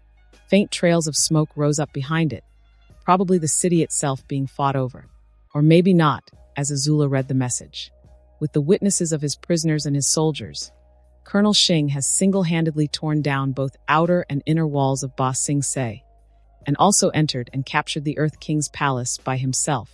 AZULA couldn't suppress the urge to smile at the last few sentences. Colonel Xing has taken the royal palace. The Earth King himself has fled thanks to the Avatar. All remaining resistance has either fled the city or surrendered. She breathed out the last words with a relief she didn't know she'd been holding on to ever since Xing left. Ba Sing Se is now under the control of Colonel Xing, on behalf of the Fire Nation. Congratulations on your engagement, AZULA, Tai Li said, not quite spoiling the mood. The welcome into the city was understandably somber. General Wa led the 51st Grand Battalion down the wide avenues of Ba Sing Se, and AZULA was by her side in one of the 11th's transport tanks. The city's residents stood by and watched the procession with silent trepidation, allowing for the crash of armored boots to ring out and fill the streets. AZULA felt a smug sense of satisfaction, knowing that the city folk showed far less hate and resentment than she'd expected. Some Earth Kingdom soldiers joined the 11th Regiment in standing guard, no doubt one of Xing's plans to tame his new realm. They looked woefully under-equipped compared to the veiled faces of the defiant 11th, though. But perhaps that was also the point. The procession lasted all the way up to the royal palace, and AZULA got a good look at the transitioning of the great city's social strata. The princess frowned at the sharp distinction between the slums, middle class, and upper class regions. The use of walls to separate each region showed a tight control that theoretically allowed for a level of defense in depth, but it also made culling particular classes, like say the nobility, much more convenient.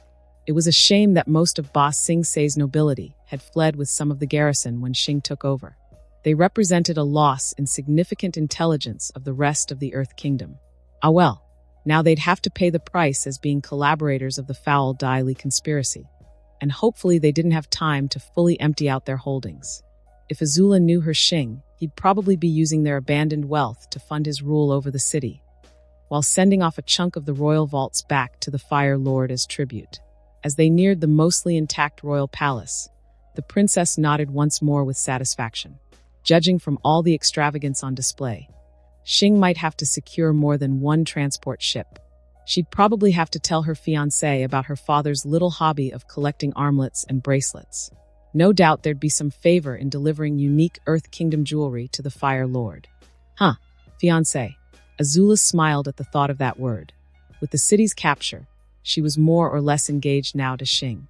All that was needed was for father's official acknowledgement, and AZULA would return to the home islands to personally ensure that such an acknowledgement came to pass unobstructed. She'd have to ask her palace servants to make preparations. Potential troublemakers needed to be identified, dirt needed to be dug up, reminders needed to be delivered, accidents needed to be prepared. AZULA would have no objections, official or otherwise, to sour Xing's legitimacy. Finishing the last stretch of the palace on foot, AZULA finally met Xing at the base of the palace's overly long flight of stone stairs, standing at attention with the rest of the 11th. The princess pretended not to notice some of the familiar prisoners, standing among them like equals. The soon-to-be prince gave a deep bow and saluted with palm over fist, and the crowd behind him followed suit. Crown Princess AZULA, welcome to Ba Sing Se. She walked up to Xing, ready to give a quick speech, but he continued in a softer, more discreet voice. I hope you find your stay here agreeable, my princess. The princess could practically feel her friend Tai Li, who was standing some distance away, but not enough of a distance, vibrating with suppressed glee. All thoughts of the speech were abandoned as AZULA stiffened and tried not to sputter. She settled instead for a formal nod as she fought to banish away the burning flush in her cheeks. Good work, Colonel. The princess glanced up to the palace proper, and her Xing got the hint. Please stay close, princess. If it pleases you, I will show you to the captured palace. Please do. Xing gave a gesture with his hand, and to AZULA's mild surprise, a group of people she identified as Earth Kingdom prisoners of the regiment stepped out to form a perimeter. Then they crouched and began bending the ground the whole entourage stood on, creating a massive platform that began to move up the stairs. This is so cool. This time, Tai Li's excitement could not be caged, and she audibly marveled at the spectacle Xing had orchestrated. Mai was far more reserved with her reaction, but AZULA could see a hint of her friend being impressed. Zuko, on the other hand, managed to appear totally stoic, though it was hard to really tell with the mail covering his face. General Hua and her officers, representing the 51st Grand Battalion, were clearly unnerved by the experience they had, no doubt trying to fight down their combat instincts against earthbending being done in their personal space. The officers of the 11th, though, looked amused, having been used to living in structures their earthbender prisoners helped construct. They reached the top to the palace's entrance in no time. Its doors were obviously missing, and parts of the tiled floor were cracked and singed, marking powerful impacts and Xing's fire. AZULA savored the experience of treading on the Earth Kingdom's seat of power. Well, former seat of power now, and took in the gaudy white, green, and gold motifs all around her. Almost everything was made of stone, even the roof support, if AZULA's eyes got the details right. The Earth King's throne room was far more cavernous than the Fire Lord's, and far more ostentatious, she felt. Green-shaded lanterns hung high from monolithic columns, while massive drapes hung from the ceiling and tied back like sails. The massive stylized badger mole behind the throne was specked in soot. Looking up, AZULA noticed a hole in the ceiling, allowing sunlight to flood in and mix with the already annoying green lighting. She couldn't help grinning as she took it all in. It was all impressive architecture, and it now belonged to Xing. And through him, it was hers as well. The princess made a mental note to make sure that every precaution was taken to ensure that nobody spoke out against Xing's elevation to ruling this princedom. Maybe it was time to excise away some of the deadwood in court just to make sure. Well, Xing said, taking AZULA out of her musings. What do you think? General Hua, dependable and impartial, posed the question everyone wanted to hear. You really claimed the palace by yourself? Xing shrugged lightly as he flashed a grin. Aye, you can ask the prisoners, who will be made available to ensure that I lived up to the challenge I set for myself. If we can capture the Avatar and the Earth King later, you can add them to the list as well. The general gave an impressed nod as her officers looked ready to drop their jaws at Xing. Shou was right. Your talents have been direly underutilized. She gave a sigh. But still, with this capture, we might see an end to the war soon, spirits willing. Xing gave a frown of faux concern. Please don't jinx us, General Hua, leaving the general to settle her troops into one of the palace's wings, and with Tai Li wandering to who knows where. While Mai went to find a quiet corner to be not-so-dar with Zuko, AZULA followed Xing into a study room that he'd converted into an office. She quirked her eyebrow at the furniture arrangement, particularly the bedroll by the corner. The rest of the room were littered with bamboo scrolls, stacks of paper, and even an occasional clay tablet. Xing noticed her expression and shrugged off the unasked question. Saves time. There's plenty to do, with the guards left outside to guard the entrance, and with the privacy of thick stone walls. AZULA watched as her brilliant colonel let out a heavy sigh and slumped wearily into a slouch. Only then did she notice the sheer weariness on Xing, especially as he dragged himself towards the seat behind the paper-filled desk and dropped into it with a huff. Just how much sleep have you been getting? 8 hours, he answered quickly. Over how many days? AZULA asked sternly. Xing's smile was too tinged with exhaustion to be cheeky. How many days has it been since I made this place my own? The princess let out a sigh of exasperation as she placed her hands on her hips. Really, Xing? Really? Her colonel nodded to the paper on his desk. I had the dungeon under Lake Laogai looted for every bit of intel. There's a list of names, locations, and probably passwords or trigger words to go through and corroborate with the interrogation results. Trigger words. To show what he meant, Xing's head lolled back and he spoke aloud. ATLA welcomes all valuable guests. AZULA almost jumped as a wall she once thought was made of solid earth slid open, and a young noblewoman smiling too widely strode out with all the elegance of a high-class courtesan. Welcome, my lady, the unblinking woman greeted with a deep bow. I am Judy. How may I be of service? The princess gaze shifted from the unnerving woman to the colonel. Xing. The colonel smirked before he spoke again. Lake Laogai awaits. And the woman's eyes suddenly went dark as she went eerily still. There are guards outside. Seek them out and ask them to take you to the quarantine zone for further instructions. By your will. AZULA watched the woman calmly exit the room to relay her orders to the startled guards. A couple of Xing's bodyguards led her away, just as the door was closed again, and the princess returned her attention to a smirking Xing trigger words. I'm going through them as quickly as I can because there might be some phrases that might be accidentally used to cause the women to kill themselves. What? One of the Dai Li threatened such a thing, so I'm not taking any chances. AZULA nodded even as she glanced at the mess of papers. I'll send for some of my staff to come up and help. Much appreciated, Xing said with a bow from where he sat. I also had the troops ransack every government building in case some daring official tried to dispose of precious paperwork.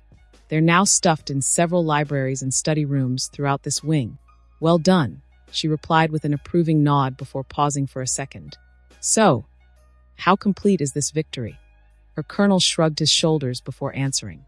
By some fluke, the Dai Li were apprehended in its entirety, so the battalions are taking turns in interrogating them for as much information as we can squeeze out of them. With Kylan and her healer's help, we can more or less guarantee corroborated evidence to significantly win over the populace's hearts. He paused to let out a slow sigh before continuing. If we can undo the brainwashing, ATLA might be fully tolerant, if not accepting, to accept our rule. That more or less was as AZULA had expected. What's stopping the Dai Li from misleading us? Despite his tiredness, Xing's grin was nothing but vicious. They're separated into groups, with the information from each group being referenced with each other, as well as our own findings. For every lie or misdirection someone is caught with, we slowly boil his whole group for a while. then let the healers fix them right back up. Then we break their limbs again to ensure they remain manageable.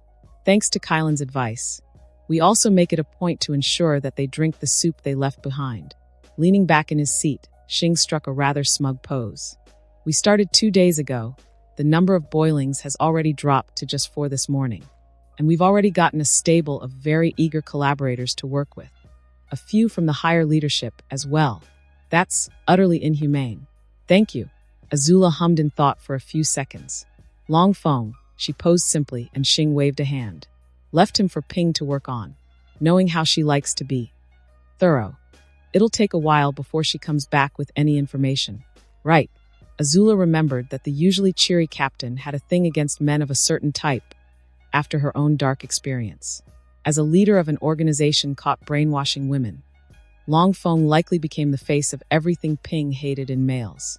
Anyway, Li aside, I've got 3 Earth Kingdom generals and their armies cooperating to serve as city peacekeepers for the time being.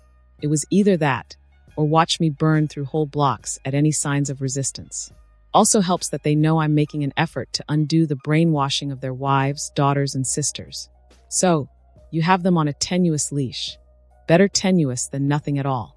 It's the same for most of the citizens, though I'm leaving a blind eye on the resistance that still occurs. They do less damage making noise than if I crack down on them, at least until I deal with the Li publicly. Then it's down to hoping that we can run this city well enough that they forget they're under Fire Nation rule. AZULA had her doubts about that means of pacification, but she trusted Xing enough to leave him with governance. Besides, if he was wrong, she could just swoop in to help him and enjoy being superior to him at something. Still impressive work. But yet, why'd you let the Avatar and the Earth King go? It was something that truly gnawed on AZULA's mind. For all the clever wording, she had no doubt that he could have captured both, yet he allowed them to escape. Xing let out a sigh and then, surprisingly, smiled. I've allowed the Avatar to see what went on under the lake, and considering how shocked he was, I'd say he had preconceptions of the world knocked around a bit, coupled with the fact that he didn't outright reject my offer of getting him a fire-bending master dash. He what? I think that we have a real chance of winning the Avatar over to our side, or at least keep him coldly neutral to us. Ah, that made some sense. That's a risky gamble, Xing. It'd be beyond annoying trying to cover this up from her father. A lot of placating needed to be prepared. True, but it'd buy us a crapload of pull from all sides, wouldn't it? We just need to keep proving that we're really changing for the better, especially compared to the Earth Kingdom. And the Earth King. Xing shrugged. He's young, sheltered, and utterly incompetent without any training. With his legitimacy blown out from the Li thing, we can leave him to be a figurehead in some Earth Kingdom state, where he'll inevitably look to his host lord for advice, who'd either manipulate him to his own ends, or crow at the sudden influence he's gaining. Ah, right. AZULA grinned along with her colonel as he finished his explanation. With Ba Sing Se gone, I'm sure that various states around this region will take the chance to become the new center of Earth Kingdom resistance. Maybe even fight each other over it. And with many southern states still rallied firmly under King Bumi's legacy, it might even cause significant fractures within the Earth Kingdom. The Fire Nation might end up facing multiple smaller factions, instead of a single, united front. If that were the case, it'd be an easy thing to just sit back and watch them fight each other to ruination, before stepping in and saving the war-ravaged peasants from their overlords. Very well done, Xing, AZULA said as she walked over to him with a savagely proud smile. She startled him a bit by kicking at his seat, pushing the chair away from the desk, and allowing her to stand before him. Very, very well done, my colonel. The princess didn't care that her voice clearly became huskier. She leaned over to plant a soft, grateful kiss on Xing's lips, shuddering along with him at savoring the long-missed intimacy. As her Xing straightened in his seat to better enjoy the lip sparring, AZULA grabbed at his wrists and guided his hands to her melons. I think, AZULA whispered a bit hoarsely, after reluctantly breaking away from the kiss, that my colonel deserves a much overdue reward. She pecked at his lips again and ground his strong hands against her chest, enjoying how his fingers gripped and began to squeeze at her. You've proven yourself more than worthy of being my equal, AZULA said between kisses, almost moaning the words out. So, my dear Xing. She paused and made a show of chewing on her bottom lip before continuing. Would you like your princess to reward you? She let go of his hands, and with her knees pushed apart his legs before slowly slipping down between them. The dark, hungry look in Xing's eyes sent a pleasant shudder up the princess' spine. Would my most devoted, most able colonel like his princess to show her appreciation for all that he's done? Xing hadn't even begun nodding when AZULA's hands began to work, pushing aside his robes and all but burning the belt keeping his trousers up. She yanked the offending legwear down and growled in annoyance at the undergarment still in her way. Xing was panting lightly and looked utterly spent, like he was almost ready to fall out of his chair. AZULA made a show of swallowing the contents in her mouth, and was right in her expectations when her colonel seemed to show some vigor in his eyes again. "Better?" she simply asked as she got up, glancing down at the shrinking member with a new sense of longing. "Yeah," Xing managed to breathe out. AZULA then nodded, and wiped her mouth with her sleeve of her dress before she leaned in for a light kiss on his lips. "Go get some rest, and we'll do this again later, all right?" she cooed, then paused with a realization. "Actually, get up. Go sleep in a proper bedroom. I'll go work on getting you secretaries and auditors."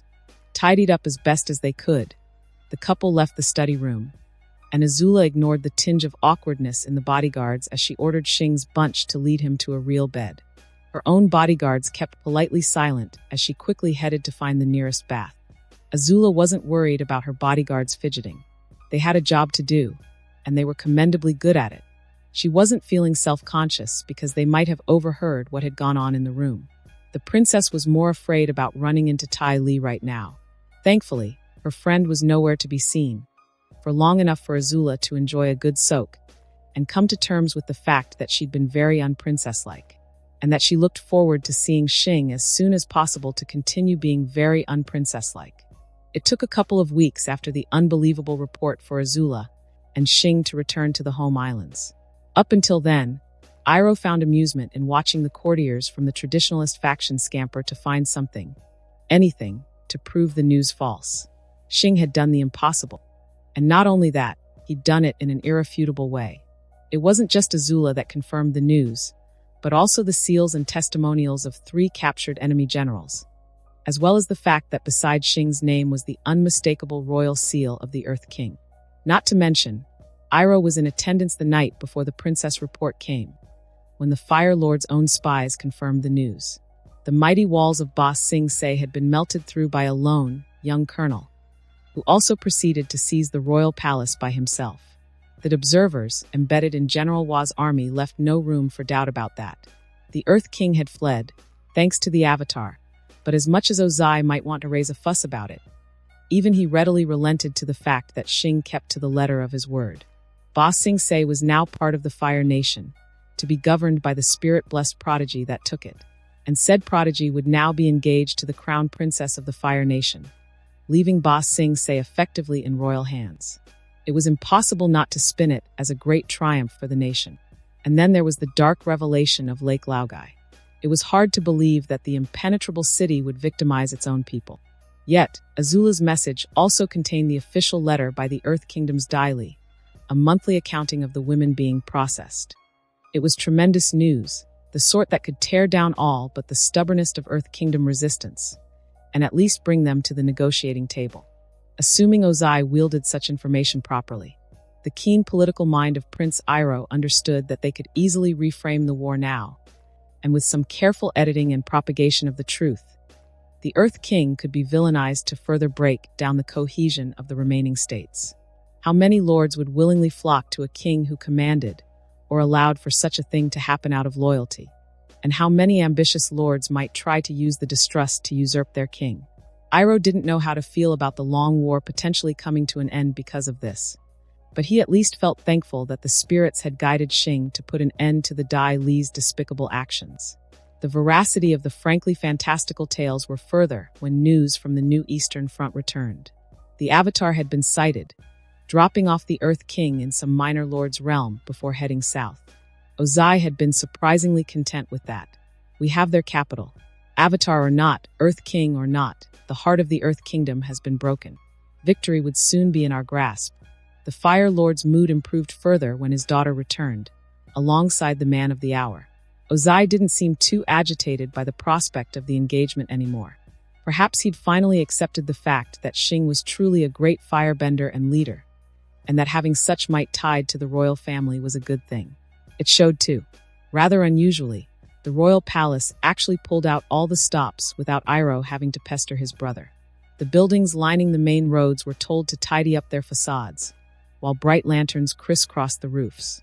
A legion of servants polished every tile, column, and vase within the palace. Iroh saw defeated officials forced to plan out a grand banquet. Apparently, a few select chefs were called in to build a series of meals into the likeness of Ba-Sing-se. The prince wished the artisans all the luck in the world, and hoped they were paid well enough for the ordeal. So when AZULA and Xing returned, riding atop an ornately barred ostrich horse, their procession was greeted by the unending, deafening cheers of the exultant populace of the capital city. Iroh watched from the palace wing as a barrage of fireworks were set off to try and compete with the echoing roar. It was perhaps the most approving the city's residents have ever been, the prince noted. As the procession grew nearer, so too did the celebratory ruckus that heralded it. By now standing by the palace's stairs, 10 steps below his brother as his position dictated, Iroh could make out some chants within the jumbled cheering. All praise Xing. Xing the wall-melting scorpion. Hurrah to the princess. Hurrah to Xing. All praise to Princess AZULA and Colonel Xing. All praise to the Fire Lord. So much joy. And that was only from the publicized news that Ba-Sing-se had been captured. Iroh could scarcely imagine the monikers they'd give Xing if the discovery of Lake Laogai had been made public as well. Neither could he fathom how the reception might change if the whispers about Xing's coming engagement were officially confirmed. Still, the old prince smiled at the exuberance heading towards the palace, and glanced about to see those nobles and officials in AZULA's corner being infected by the cheery mood as well. In contrast, Xing's detractors stood around with varying degrees of sheepishness, as if they wanted nothing more than to quickly leave. The palace staff arrayed around the royal court were stoic enough, though Iroh did note AZULA's handmaidens and palace servants betraying faint smiles. A prickling feeling in the back of his neck made Iroh turn to glance behind him, and he found his brother's once satisfied expression flickering for the briefest of moment with that of anger? No, not anger. Fear. Fear and envy. Iroh turned back to the front, pretending to ignore what he'd seen, and kept himself from frowning. Why did his brother's mood suddenly take an about turn? Iroh looked out to beyond the open palace gates, where the princess and her fiancé-to-be could finally be seen. What did the Fire Lord have to fear from his own daughter? A thought clicked in the back of the prince's head, a nasty, petty thought that Iroh found hard to attribute to his brother.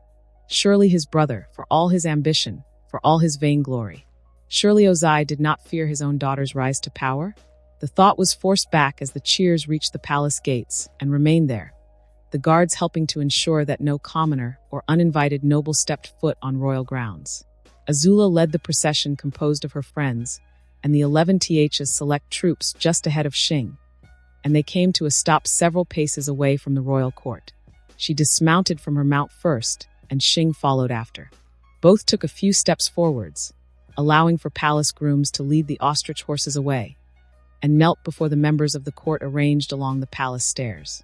Silence immediately followed as the soldiers behind the two teens also dropped to their armored knees in a resounding crash of metal and heavy cloth. "Fire Lord, your royal daughter has returned," AZULA announced with traditional formality, wearing a proud smirk as she gazed up at the court. Xing mirrored the greeting somewhat, though he also kept his head bowed and saluted palm over fist. "Fire Lord, your first royal champion, Colonel Xing of the 11th Royal Regiment, kneels in your presence." Iroh smiled at the unsubtle wordplay.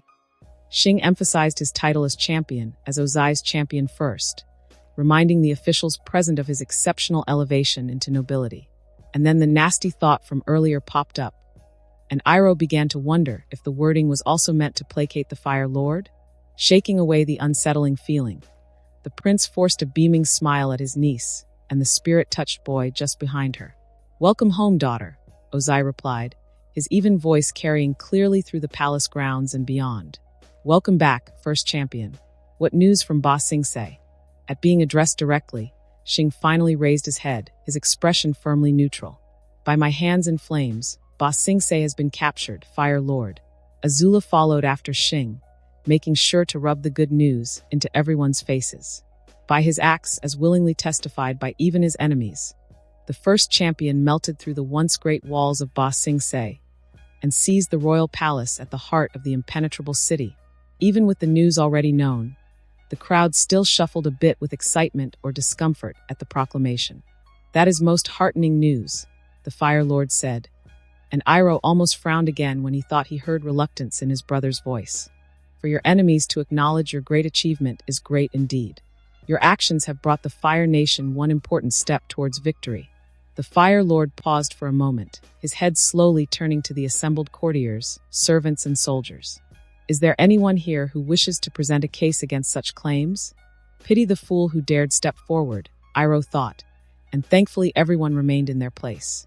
The oppressive silence went on for a while more before the Fire Lord finally raised an arm towards his daughter, and Iroh joined the others in kneeling as his brother gave a royal proclamation. As he has kept to his word, so too will the Fire Nation. Let it be known that effective immediately, first royal champion Xing will be elevated to Prince of Ba Sing Se. In addition, the royal palace gladly announces the engagement between Crown Princess AZULA and Prince Xing. Iroh couldn't help grin at the stiff winces and barely hidden scowls from some of the traditionalists. Just to rub it in, he rose up and began to applaud. "Bravo! Congratulations to the royal family." As formality demanded, the cheer was picked up by the courtiers, however willingly or reluctantly, until the air round the palace grounds trembled from the thunderous praises. With the engagement now official, nobody wanted to appear as having the slightest bit of skepticism to the Fire Lord's decision. Nobody wanted to draw the Fire Lord's ire for not being anything but enthusiastic for his family's good fortunes. So, of course, the nobles and officials opposing the union were the ones who cheered the loudest. And then the common people outside the palace walls picked up on the cheering and joined in as well and added to the noise. Xing remained kneeling, bowing his head to hide the triumphant grin on his face. AZULA was far more open about her joy at the announcement, smiling broadly with a joy that gave Iroh a pang of guilt for not ever seeing. "Rise, my daughter, and Prince Xing, and be welcome to the royal palace." Ozai turned, and the royal court, now including AZULA and Xing, followed him into the throne room to conclude the royal assembly. Iroh waited for the young couple to approach before falling in by their side, offering Xing a pat on his shoulder. "Congratulations, Xing, or should I say Prince Xing." He nodded next to AZULA. "And you, my niece. Congratulations on your engagement." It was the first time Iroh had ever seen her blush from embarrassment, however faint that emotion was. "Thank you, uncle." The hint of a demure nature quickly vanished as AZULA grinned at him. "Would you like to visit Ba Sing Se, uncle? Xing has managed to secure some premium teas from the royal pantries. Ba Sing Se's own brew, enjoyable over some White Lotus chips and a game of pai shou." Iroh almost froze to stare at his niece, whose grin only grew sharper. Beside her, Xing only shrugged lightly, though there was clear amusement glinting in his eyes. "I suggest you take her up on the offer, Prince Iroh. The princess is new to the game, like me, but the strategies we've brewed up might still surprise you." Iroh recovered and nodded hastily, making sure his smile was back up. "I'm sure I can make the time." "Watch where you run, Fan," Rin cautioned with a chuckle as she strolled after her daughter. The little girl acknowledged the advice with an excited shriek as her legs carried her tiny form down the hallway as fast as they could. The few training staff in the way expertly swerved out of the way, with a few using strategic arm and leg placements to redirect the child away from wall-mounted lanterns, shelves, and other furniture or decorations. Rin followed after the giggling wake, offering grateful nods to the people she passed and graciously accepting their sympathetic smirks. Fan made a sharp turn into an office, her arms barely able to reach the door handle to push it open with all her might. "Princess Zula." Princess Zula dash, the giddy yelling stopped, and Rin caught up just in time to see her adorable daughter right at the entrance of Azula's office, frozen still as she stared at the people inside that weren't the princess. Fan's head turned in silence to regard Azula for a second, then to the two other girls and an armored Zuko with her. Then the child slowly got to her knees and rolled over in a cute attempt at prostrating herself like any petitioner would. Jeeton, Princess Zula," Fan managed to blurt out nervously as she tried to hide her lack of courtesy. Rin managed to restrain all but a smirk at her daughter's antics, but one of Azula's friends, Tai Li, let out a squeak. "Ah, she's so cute. Azula, on the other hand, simply shook her head with mock exasperation and walked over to Fan. It's all right, Fan, they're my friends. You can drop the formalities around them. Ren let out a chuckle as Fan's head popped up first before the rest of her body followed. Fens. She looked to Azula's companions, and Ty Lee waved enthusiastically, while Mai gave a quick raise of 2 fingers. Pinchas FNs. Helping the girl up, Azula quickly sent a smirk at Ren before returning to the now curious child. Yes, Fan, that's Mai, and that's Ty Lee. Would you like to meet them? There wasn't time for an answer as Ty Lee shot forth to squat in front of Fan. Hiya, I'm Ty Lee. What's your name? Ren stood by the doorway, watching with a smile as Fan became fully engrossed by the newcomers. Azula walked over, and the captain greeted the princess with a nod and a cheeky smile. Welcome back, Azula, and congratulations, though I'm surprised you're still patient enough to wait out the engagement. The princess rolled her eyes at the teasing. Please, there's still a lot on our plates, and you know as well as I that me and Xing can't do a quick wedding like you and Kai. Oh, so work and the politics of it all is too troublesome to be worth locking yourself with Xing for a few nights? Surprisingly, Azula met her gaze with matching playfulness. Who says I need to be wed to do that? Ren inhaled sharply, and then broke into a wide grin. My, how the princess has grown. You're worried about politics, but you're not afraid of a scandal. Azula rolled her eyes again. We barely did anything. Then Ren was sure that the princess' cheeks took on a bit of color. And as you told me before, we can't be all work and no play. Oh ho! A quiet, vulnerable and shy Azula? Now this was rare. Very rare indeed. Ren couldn't help herself, snapping a glance back to the office where Fan was giggling loudly at Ty Lee spinning upside down on her hands, while Mai and Zuko looked on. What does your highness mean by barely anything, if I might ask? You may not, Azula curtly replied with a huff. Fine. I'm sure you're smart enough to use herbs if things get too deep. Anyway, what brings you here? I thought you'd be stuck in the palace to organize things. The princess nodded in response. There isn't much to do. Xing's the one who has to handle his paperwork and get formal briefing on his new duties as a landed lord.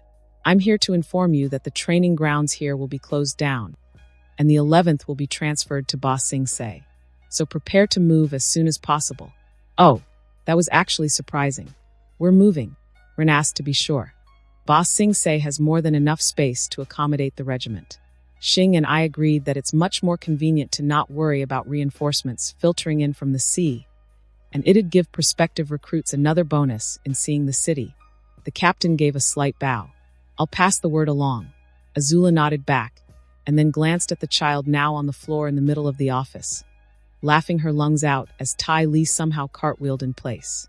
I'll do a formal announcement after Fan's tired out. Rin said nothing, merely enjoying the sight of her daughter's glee. She also didn't hide her relief that Azula didn't use particular words in describing the move. They were actually moving for the reasons the princess described, not fleeing potential danger. As unexpected and decisive the capture of Omni-sensei was, Colorado Prince Xing's massive victory also brought up unexpected issues that until now have yet to be resolved. It was why General Bujing and the other high generals of the War Council were taking up most of the day after Xing's elevation in discussion with the new prince. With how the Dai Li kept a heavy shroud of ignorance over Omni-sensei to assert control, most of the city's industries are focused on keeping it self-sustaining, Xing was explaining. So I can guarantee that given some time, the colonies and the home islands will have access to a sizable surplus of food and civilian goods. But for contributions to the military, the new prince shrugged and gestured to the scrolls unfurled on each high general's table. As the reports will attest, the city is practically useless for the time being. Their forges are not as robust as ours, so transitioning from Earth Kingdom weapons and armor, which we all agree are of middling quality at best, to standard Fire Nation equipment will require time. Not only that, it'd require smiths from the colonies or home islands who actually know how to deal with the steel we want. That was the greatest disappointment about the whole thing. For all its massiveness and power, Omni-sensei had relied so much on its neighboring vassal states to do its dirty work that it had grown complacent. The city's defenses became totally reliant on earthbenders and refugee conscripts, and causing their military industry to languish as a result. And as for conscripting the populace, I have to agree with Crown Princess Azula's assessment that the Dai Li infiltration has to be rooted out completely first before we trust anyone in that city, commoner or noble, to be deployed anywhere. Again, Bujing couldn't fault that. He'd read the reports from the Fire Lord's own observers. And what a dark picture it painted of the much-storied city, with women kidnapped to be turned into hidden agents. There was a non-zero chance that the Dai Li might have done the same to the men, especially the higher-ranked officials and nobility. Ba Sing Se was a tainted place now, not to be trusted for manpower or critical goods for a while. Even the food that will inevitably be exported would have to be stringently tested just to be safe. So the greatest advantage the city offers us right now is a foothold to the seas east of the continent, General Shinu remarked. Xing shrugged. And the massive symbolic victory the Fire Nation has by holding it. The members of the War Council exchanged glances before General Bujing spoke on their behalf. It seems that you have earned quite a burden for yourself, Prince Xing. Admirably, the boy didn't react much to the words. It is a poisoned chalice for sure, but one that I'm sure can be undone with time and sufficient manpower. Bujing sighed. Even with your great victory, the battle lines still require fortifying, so we cannot provide you with additional men to garrison the city. Xing didn't take that news too badly at all. If anything, he smiled. Ah, that is understandable, which is why I hope to attain the War Council's permission to employ prisoners of war to garrison Ba Sing Se. Now that was a very bold proposal. Potentially ridiculous, even. Wouldn't that risk a rebellion? The prince gave a slight shrug. I'll make it clear that if they push the wrong buttons, I will gladly raise everything within the outer walls to ashes. And I'll mean it too. Besides, the prisoner conscripts will not be unsupervised. They'll be led and overseen by colonial enforcers. With that kind of dilution, we only need to spend a fraction of the manpower to maintain compliance. And there'd be less resistance from the locals if they know their own are being involved in keeping the peace. You sound confident of this method, General Wulong commented dryly. It could fail spectacularly, Xing admitted, but it's about the best compromise I can come up with, which involves turning Ba Sing Se into a productive holding as quickly as possible, without resorting to methods that would compromise the massive publicity advantage we hold, or anger the crown princess in her capacity as colonial minister. Bujing hummed in thought before begrudgingly acceding the point. That is unfortunately true. The high generals shared another round of silent exchanges, which resulted in all of them nodding gravely. Bujing cleared his throat as he once again spoke for them. We'll raise this with the Fire Lord, but short of some major issue we've all overlooked, I think it's safe to assume you may begin preparations. Xing snapped off a sharp salute as he bowed. Thank you, High Generals. Now, on to a related topic. Please enlighten us, Prince Xing, about this proposal of making peace with the Northern Water Tribe. The Fire Lord is most intrigued about it. You seem worried, brother. Iroh fought to keep his concern out of his voice as he stood with Ozai by the gardens. It's been a long time since the siblings met out of official functions, and longer still for Ozai to be the one who sent out the invitation. The Fire Lord's face morphed into a scowl as he stared out at the pond in the middle of the garden. What is your assessment on Xing? He asked, skipping through all the niceties. This time Iroh frowned, though he was still careful to keep his answer neutral in tone. He has proven to be a loyal and highly capable leader, both in the battlefield and out of it. His methods, while unorthodox, are undeniably effective. His influence on AZULA, at the very least, has made her a princess that is respected and loved by the people. Far more than either of us, Iroh didn't dare add. And disappointingly and unsurprisingly, it was the last part that made Ozai react, frowning deeply with something beyond disapproval. Let me be frank, Iroh. I have begun having reservations about his abilities as a schemer. Everything Xing has done was to the Fire Nation's benefit, Iroh offered. He stopped Zhao's madness from ruining us, defeated King Bumi, and captured Omashu in your name. Even now, he speaks with your war council in trying to find a use for Ba Sing Se. Lesser men would have been happy to just sit back and play with such a prize. HNH. And yet it's been brought to my attention that he has an interesting record when it comes to dealings with allies. There are whispers that Zhao might not have been the first to face his treachery. Treachery? On Zhao. That was an interestingly harsh word to use. It is no secret that Xing has poor views on the untested nobility, what with his own personal experiences. His official complaints of incompetent commanders are publicly known, and another reason for some of the resentment against him. Ozai didn't seem persuaded, though. Yet it is also well known that he treats his prisoners with unusual care. Not a few petitioners have raised the point that the Scorpion seems to value the lives of his enemies more than his own comrades.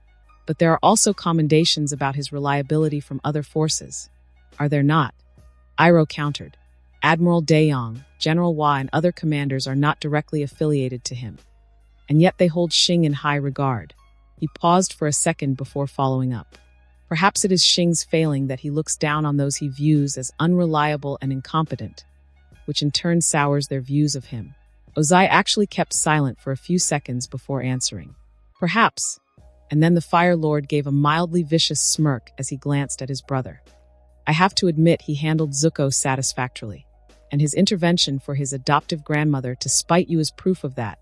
However you wish to be polite about it. Iroh bit back his surprise at the realization for this meeting. Ozai was assuming that Iroh's relations with Xing was barely warm. But then again, thinking about it now, how could he not? By all outward appearances, Xing remains formal, however warmly, with Iroh, while being known to display a more casual attitude with those close to him, like AZULA and his officers. His grudge on behalf of Li Dai is also well known, even if he doesn't overtly act on it. Iroh's little act to keep Zuko from being conscripted, and his continued avoidance of Lady Suwei in the palace, probably also further added to the perception. Come to think of it, there was nothing to show Iroh and Xing interacting beyond their meetings with either Zuko or AZULA present. The older prince's official interactions with the 11th had mostly been with AZULA and the soldiers manning the barracks. So the courtiers were assuming that the Scorpion was using the princess as an intermediary to avoid Iroh? Interesting. Still struggling with the notion, Iroh quickly replied to his brother before his silence stretched onto being suspicious. I'm told Zuko is serving as your daughter's bodyguard. A bodyguard for one of her friends, Ozai corrected with vindictive amusement. A creative method to keep my son out of trouble. I approve. The amusement faded away, replaced with a frown as the Fire Lord returned his gaze to the garden. Still, however loyal he seems, my concern still stands. However carefully you wish to present his achievements, I'm sure you understand my suspicions. You fear he works against you. Ozai gave a grave nod. As you said, AZULA has changed thanks to his influence. With his elevation, Xing could use his influence to misdirect her. Iroh had to stop his impulse from immediately speaking out. His brother misinterpreted his stunned look as he turned to him. You see now why I am concerned, Iroh? I do. Good. I hear you have been invited to Boss Sing Se. I want you to accept and watch over my daughter. Ensure that the advice the new prince might give her does not hide any underlying intentions. Some might consider this paranoid. Iroh carefully but sincerely cautioned. The Fire Lord did not seem perturbed. If I'm proven wrong, then AZULA would still have her uncle's company. Otherwise, your presence would be of great help to her. And Zuko, he turned to fix a hard stare at Iroh, and the prince realized how much his brother meant his words. Look after them, Iroh. We might have our differences, brother, but I trust you to look after our family. Iroh nodded as resolutely as he could manage. I will, Ozai. To further disturb the prince, Ozai actually gave a reassured smile. The Fire Lord left his brother hiding a satisfied grin. However unsubtle, the seeds of doubt had been planted in Iroh, while Ozai was far from deluded to think his brother to be weak-willed enough to take the whole thing. The consideration of potential danger to both AZULA and Zuko should be more than enough to affect soft-hearted Iroh. At the very least, Iroh's caution would see him having to investigate matters personally.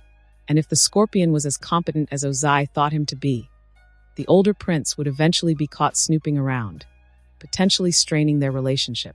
Some other methods would be required to persuade Iroh of Xing's true intent. Well, the young prince supposedly could bend invisible fires. A potent assassination tool indeed. Ozai stopped by a darkened alcove along the palace's less windowed halls. Producing a sheaf of promissory notes from the sleeve of his robes, he offered it to the shadows, from which a burly hand reached out to accept it. When the first opportunity presents itself, do not kill Iroh. Just unsettle him. Make it public. Only after that, you may make a proper attempt if you value additional payment. Without a word, the shadowy figure bowed and slipped away, though not before betraying a glimpse of a vertical eye tattooed on his forehead. How convenient, then, that Ozai had an invisible firebender of his own. For all the dreariness of being cooped up in a metal room, Bumi was finding the stay surprisingly comfortable. Sure, his prison swayed every now and then, but the accommodations were comfortable enough, and the deposed king had grown fond of Fire Nation cuisine. Stir-fried kailan with its leafiness beats boring cabbages. If Bumi wanted crunchy, he'd go for Genomite. Thank you very much. Besides the food, being cooped up in a metal box hanging in midair also gave Bumi a novel form of entertainment. Fire Nation gossip. The Fire Nation occupiers made a mistake in cladding only the palace's interior with a thinner layer of metal. It took a couple of months and no small amount of straining his chi, but the ancient king managed to reach out and subtly earthbend the chamber that held his cell, warping the metal skin in small increments each time. The new residents didn't notice, but then again, most people rarely looked up at the bland, metallic ceiling in the first place. That his food was delivered by a pulley further helped things. Bumi tuned the chamber to better reflect and focus the sounds coming from below him, allowing him to eavesdrop on idle conversations. And what Bumi had been hearing recently greatly amused him. Ba Sing Se had fallen in mere days, and the Earth King was forced to abandon his throne. The Daili were revealed to be an organization of monsters, and the Fire Nation seemed to be on the brink of victory on the continent. Yet, at the same time, the Fire Nation officials voiced their annoyance of the southern states Bumi had earlier unified, remaining stubbornly resistant and unbudging. Aang was also still free, and there was news of Water Tribe raiders hitting the southern Fire Nation islands. And most importantly, Ba Sing Se had itself a new prince under the young dragon. Xing had kept to his word then. Not only did he have a knack for prediction, the kid actually had the stones to pull of the impossible. It was a good thing Bumi took the bold promise seriously, or the Fire Nation would have really won by this point. Still, there was no reason to be complacent. Plans, especially long-term ones, had a tendency to go off the rails at the last possible moment. Bumi did some quick calculations in his head, even as he schemed. At the fastest, official news needed to travel first from Ba Sing Se to the Fire Nation's palace, and then take a few days to be spread out before it returned to the continent. The news of King K now trying to keep the fight alive was fresh, so all in all it was, a couple of weeks already since Ba Sing Se fell. The old king pondered over whether it was enough time to his re-entry into the grand scheme of things. The timetable Xing gave was rather loose, but acting too early was a greater risk than acting too late. At worst, the kid said he'd send a messenger, but by then the opportunity might have turned overripe. If only Bumi had better access to news from the outside world. The king decided to keep observing and adjusting his mostly improvised plan accordingly, until one rather fortuitous night. Aang returned, looking no worse for wear at first, though the young airbender's eyes betrayed a maturity that only the harshness of life could ferment. Bumi, I need your help. His voice also revealed his weariness, along with a burden of a heavy defeat. Bumi listened intently as his friend from a century ago began to recount his adventures since they last met. It was surprising to know that Aang and his friends had found Wan Shirtong's library, and the revelation about the day of the Black Sun. Bumi also felt a pang of sympathy at hearing of Appa's kidnapping, easily imagining the tribulations such a rare and noble creature might suffer under the attention of the greedy. Aang's joy at recovering the air bison was muted, due to the nature of the Dai Li's involvement. Bumi found his eye twitching in anger as he realized that the Fire Nation's news on that matter was actually sanitized instead of exaggerated for once. The haunted look Aang held as he spoke of the tortures the Kyoshi warriors endured was a violation too far.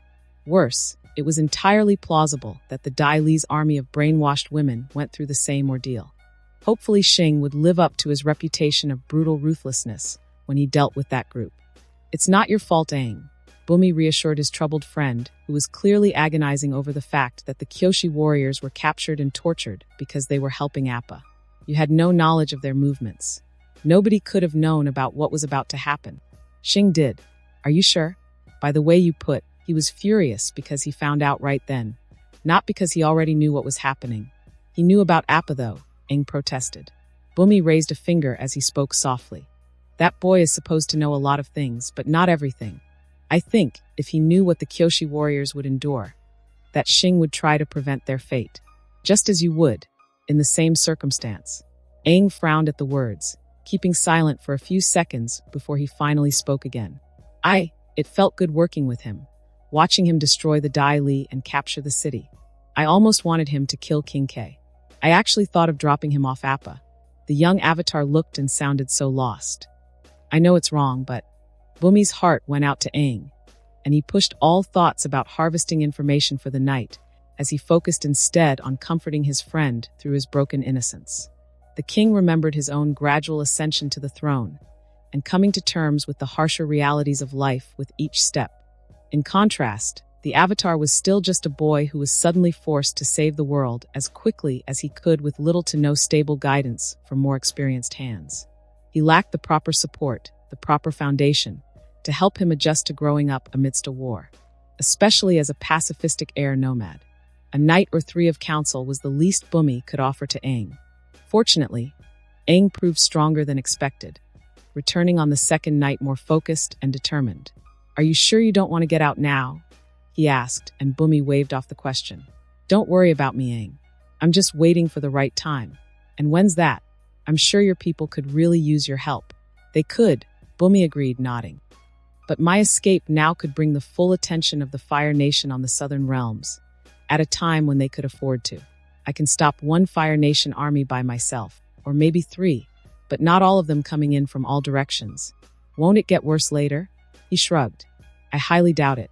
You see, with your help, King K is alive and free to rally the states north of the Siwang Desert. Or at least try to. The Fire Nation will be wary of K's influence, and their forces will be positioned to keep him hemmed in. Still, those states will recover from the defeat and hopefully reorganize." Bumi grinned as he puffed up his chest proudly. "On the other hand, the Fire Nation is terrified of me. If I break free, they'll be sure to put their full might into trying to put me down again. And with the northern states weakened now, they have more armies to send down south. But if the north gets stronger again, you'll have an easier time beating the Fire Nation back since there'll be less of them coming down?" "More or less," he answered truthfully. Aang's face scrunched up in a deep frown as he digested the information. "I think I understand. But I still wish you could come with us, Bumi. So do I, Aang. But sometimes, you just have to sit through the worst quakes for the mountain to break and reveal a new Genomite vein." The airbender didn't comment on that analogy, but chose instead to switch topics. "Do you think I can trust Xing?" Now that one was interesting. Things must have fouled up along the way for Xing to be directly involving himself in Aang's firebending lessons. The original plan was for a candidate he was sure would be the Avatar's friend. Someone who could, without much of Xing's involvement, bring an end to the war the right way with Aang backing their claim to the Fire Nation throne. Did either prince turn out to be a bust somehow? Bumi wondered. You have every reason to be wary of him. Yet at the same time his actions also prove he's capable of being reliable, he cautiously offered. He might have his own ideas for keeping King K alive, or saving the moon spirit back then, but that doesn't mean you cannot work with him. You just have to balance your suspicion with an open mind. Now, admittedly, that's one doozy of a thing to do. There was a few seconds of silence before Aang sighed. It'd be a lot easier if he was clearly a bad guy or a friend. Life would be a lot easier if all encounters were so clear, Bumi consoled. But then, it'd also be less interesting. They talked some more for 2 more nights before Aang had to leave. Bumi gleaned valuable information about the outside world, and in exchange gave the Avatar as much solid advice as he could, and wished him the best in his endeavors, whatever it was.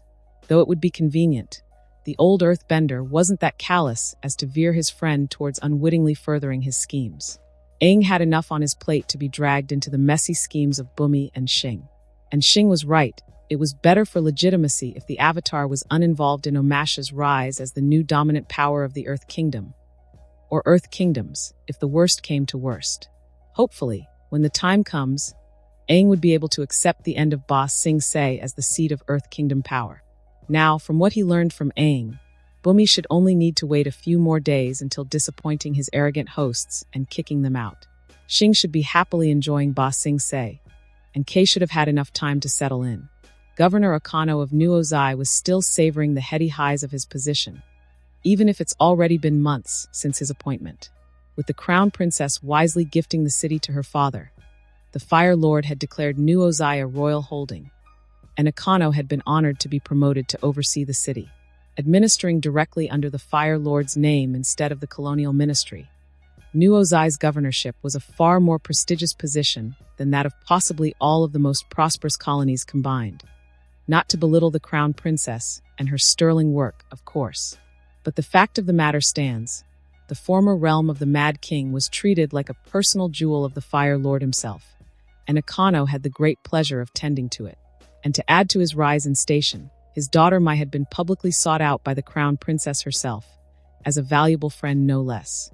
Thanks to all of that, Akano had the pleasure of rubbing shoulders with nobles formerly well above his station, who now sought the prestige of working in the throne's holding, either for themselves or their relatives. Plenty of favors were traded in exchange for simple administrative duties, and Akano found his fortunes rising steadily. As a mere governor, Akano might not warrant significance in attending royal court, but he now had ties to a considerable number of influential courtiers who could be relied upon to tend to his interests. Like trade route priorities between the home islands and New Ozai, it was gracious of her that the crown princess did not seem to mind focusing the trade in the region around Akano's city.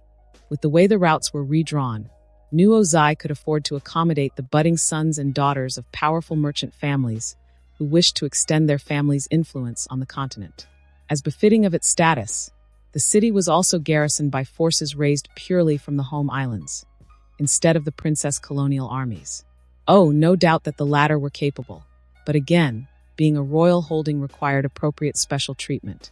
New Ozai was heavily garrisoned by forces, humbled by the North Pole expedition but returning mostly intact, but with Mad King Bumi held as hostage. Akano did not fear his hostile Earth Kingdom neighbors too much.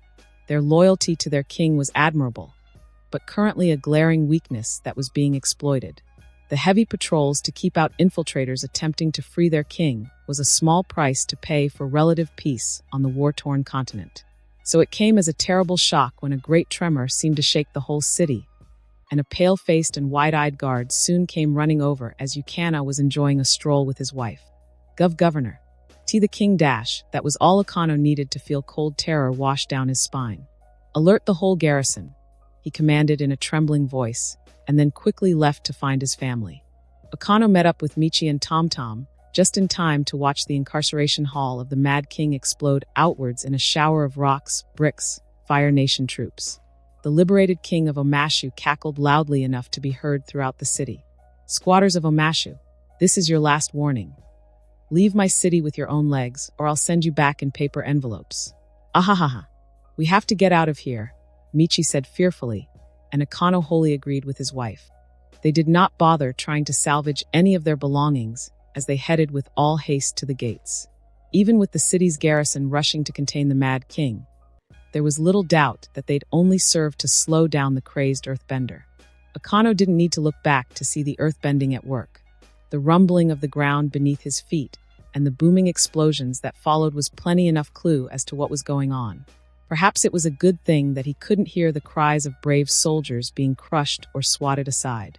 The family left the governor's palace to find a tide of New Ozai's residents streaming towards the gates and clogging all the roads and streets. A few tried climbing the walls out of panic desperation. A few guards tried but failed to organize an orderly evacuation. But most were either busy rushing towards the Mad King or were joining the fleeing crowd. Akano felt a sense of impending doom as he realized that they'd never leave the city in time, his thundering heart hammering to the beat of the rumbling explosions from behind him. He looked to his equally stricken wife, who was hugging their son tightly. Michi, I'm Dash. The apology was interrupted by a much closer explosion, and Akano joined everyone in turning back to witness King Bumi's arrival through the blasted remains of the palace. Oh my, it seems you lot are in quite a jam. Before the governor could begin to beg for his family's life, the Mad King stomped his leg to create earth columns, shooting up into an approaching squad of soldiers, sending all of them flying away. Here, let me help you clear the traffic. King Bumi raised his arms and with clear, trembling exertion, began to send a massive tremor that knocked everyone off their feet. The Akano looked up and saw the massive metal statue to Fire Lord Ozai. Its installation at the pinnacle of the city, only recently finished, began to tilt over. Spirits save us, Michi muttered as the shadow of the great statue fell across them all the way to the gate. The Mad King gave a final huff, and the statue of the Fire Lord tipped over and began sliding down the city, briefly disappearing from sight as it tore through the buildings in its way. Paralyzed with terror, Okano could only hold on to his wife as the cloud of debris rolled down like a volcano's ash cloud. The top of the statue's head appeared as it hurtled down at them at full speed, the rumbling, tearing sound of destruction deafening even the hammering in his heart. Okano hugged his wife and child tightly, leaning his forehead against Michi's as he closed his eyes. The earth quaked heavily, and then suddenly faded to a mild tremor. Okano couldn't help opening his eyes, and found himself surprised to see a massive wall of dirt rising up behind King Bumi. More surprising was the statue of the Fire Lord now flying over their heads. Okano met the gaze of the Fire Lord's likeness for a brief moment as it shot past him, and then the whole construct crashed through the gates with such speed that it left a neat, gaping hole in its wake before jamming itself headfirst into the other end of the natural ravine protecting New Ozai and creating a second bridge. More soldiers streamed in, too stupid and brave to know fear, trying to surround the Mad King. The ancient king was panting a little, but he was far from winded. Walls of earth shot up to block fire bolts, and then rushed to the attackers with enough speed to launch them towards the broken gate. King Bumi did not look the least impressed as he cackled at the stunned crowd. "Now, kindly leave my city, or I'll be actually earthbending." Okano, former governor of New Ozai, fled with his family and the other residents from Omashu, grateful for his and his family's life being spared. It was only as they fled north for the safety of the colonies that fear of the Fire Lord's inevitable wrath overtook him. "Seriously?" AZULA asked the messenger with an eyebrow raised archly. They had barely left Zilong a day ago for Ba Sing Se, with the trainers and trainees of the 11th and an army of officials in tow. The mood was pleasant enough that the princess tolerated Tai Li and Ren's combined needling. Then a messenger had to catch up with his ostrich horse to deliver the frankly disastrous news of New Ozai's fall. The Mad King Bumi had somehow broken out, and in a reflection of Xing, single-handedly taken his city back. Governor Okano has led the evacuation back to the colonies safely, but there's already reports of the Southern Earth Kingdom states mobilizing. "You mean the former Governor Okano?" AZULA corrected Drilly, glancing at Mai. As usual, her friend didn't react much, but the princess knew her enough to catch a glimmer of concern for her family. "Does my father know?" The messenger shook his head. "A ship has been sent out, but it will take a few more days before it reaches the capital." Oh, this was just great. AZULA was not blind to the goings-on in the royal court. For all her work to appease him, her father's attitude on her was slipping towards outright disapproval. Especially after her engagement with Xing, AZULA knew that the Fire Lord did not like being overshadowed in any way. But the problem was that it was easy to be seen as trying to usurp him simply by doing a competent job. It was his own damn fault for allowing sycophants to infest his court and higher positions. And now, if she preemptively acted before he gave his orders, AZULA could be seen as trying to one-up him. On the other hand, remaining too indifferent, because technically New Ozai was out of her jurisdiction, could be seen as sabotaging by standing idle. "Xing," she asked her fiancé, who wore a deep, concerned frown. The called prince shrugged. "To be honest, even if I go back down there, the old king would likely not be senile enough to meet me in battle. And that's assuming, of course, that your esteemed father yes, AZULA waved dismissively. He might not wish your aid right now, considering that you've a new realm to govern. And most definitely not, because the Fire Lord would be too jealous of Xing potentially getting even more acclaim." AZULA turned to her uncle, who seemed a bit distracted. "Actually, he's been that way ever since they left the capital. What do you think, uncle?" At least Uncle Iroh quickly snapped out of whatever was occupying his thoughts to come to the present. "Wow, yes. I'd suggest caution, AZULA." King Bumi breaking out by himself could mean that he was able to do so right from the start, which means he might have allowed himself to be captured in the first place. And his breakout now could be a step in a scheme of his. Just perfect, then. On the bright side, it came after Xing took Ba Sing Se. The trouble that would follow if Omashu declared its restoration, and Ba Sing Se seized that opportunity to launch its own attacks, could be devastating. Assuming that the Mad King wasn't doing this precisely because Ba Sing Se fell. Otherwise, it'd mean AZULA would have to rack her brain trying to figure out the old coot's true intentions. The princess let out a heavy sigh before snapping her fingers to draw the messenger's attention. "Return to Zilong and send out the following messages. To the colonial office. Tell them to begin evacuations of the southern front. to the generals of the north and east. The crown princess requests whatever aid they can contribute to reinforce the southern lines. To the royal palace. Notify the Fire Lord that his daughter eagerly awaits his command on how to proceed. Got it. Yes, Your Highness. Credit to the man. The messenger quickly repeated her words without stammering. He saluted and rode back the way he came, leaving AZULA with her fiancé, her uncle, and her friends. The girl was startled a little by the sudden call. Yes, AZULA? Go see to your family. Mai's eyes began to narrow into a frown as she wanted to protest, but AZULA frowned harder. You have a family that, as annoying as you find them, at least cares for you more than mine cared for me. She ignored the looks everyone gave her and continued on. Find them, see to their safety, and see if you can convince your father not to go to his doom by returning to the capital. My father will no doubt require a convenient scapegoat right now. Isn't that right, uncle? The older prince gave a weary sigh as he nodded. My brother the Fire Lord does not appreciate failures, even if they could not have been prevented, he said diplomatically. Perhaps the former governor should wait until the situation has been resolved and tempers to cool down. Mai stared at AZULA and her uncle for a moment, before letting out a sigh that almost masked her relief. I'll do that. The usually dour girl paused for a second, and then met AZULA's gaze with a surprisingly earnest and grateful smile. Thank you, AZULA. Think nothing of it. Zuko, you're with her. I'll have some colonial troops join you in Zilong as well for added protection. AZULA allowed herself to smirk thinly as she regarded her brother and Mai. I trust you two to be wise enough to not make me an aunt anytime soon. Uncle Iroha's surprise was total, and he was thumping his chest with his fist as he coughed heavily. Xing simply raised an amused eyebrow, and Ty Lee giggled. The rest of the troops and officials around AZULA did their best not to hear the exchange, though there was still a wave of coughing fits infecting just about everyone around her. I am not. Zuko kept sputtering for a few seconds, while Mai looked away and actually took on some color on her cheeks. It looked like Ty Lee's work was showing some results. Speaking of which, Ty Lee, you are free to follow Mai if you want to. Might as well give her friend a choice in the matter. The girl gave a look that made Mai and Zuko cringe and absently shake their heads in unison, and Ty Lee raised her head to nod, but then suddenly turned to AZULA and shook her head. Nah, I think I'll stick with you, AZULA. I for one would like to be a godmother. She finished with a mischievous grin, ruining the relief Mai and Zuko were about to express.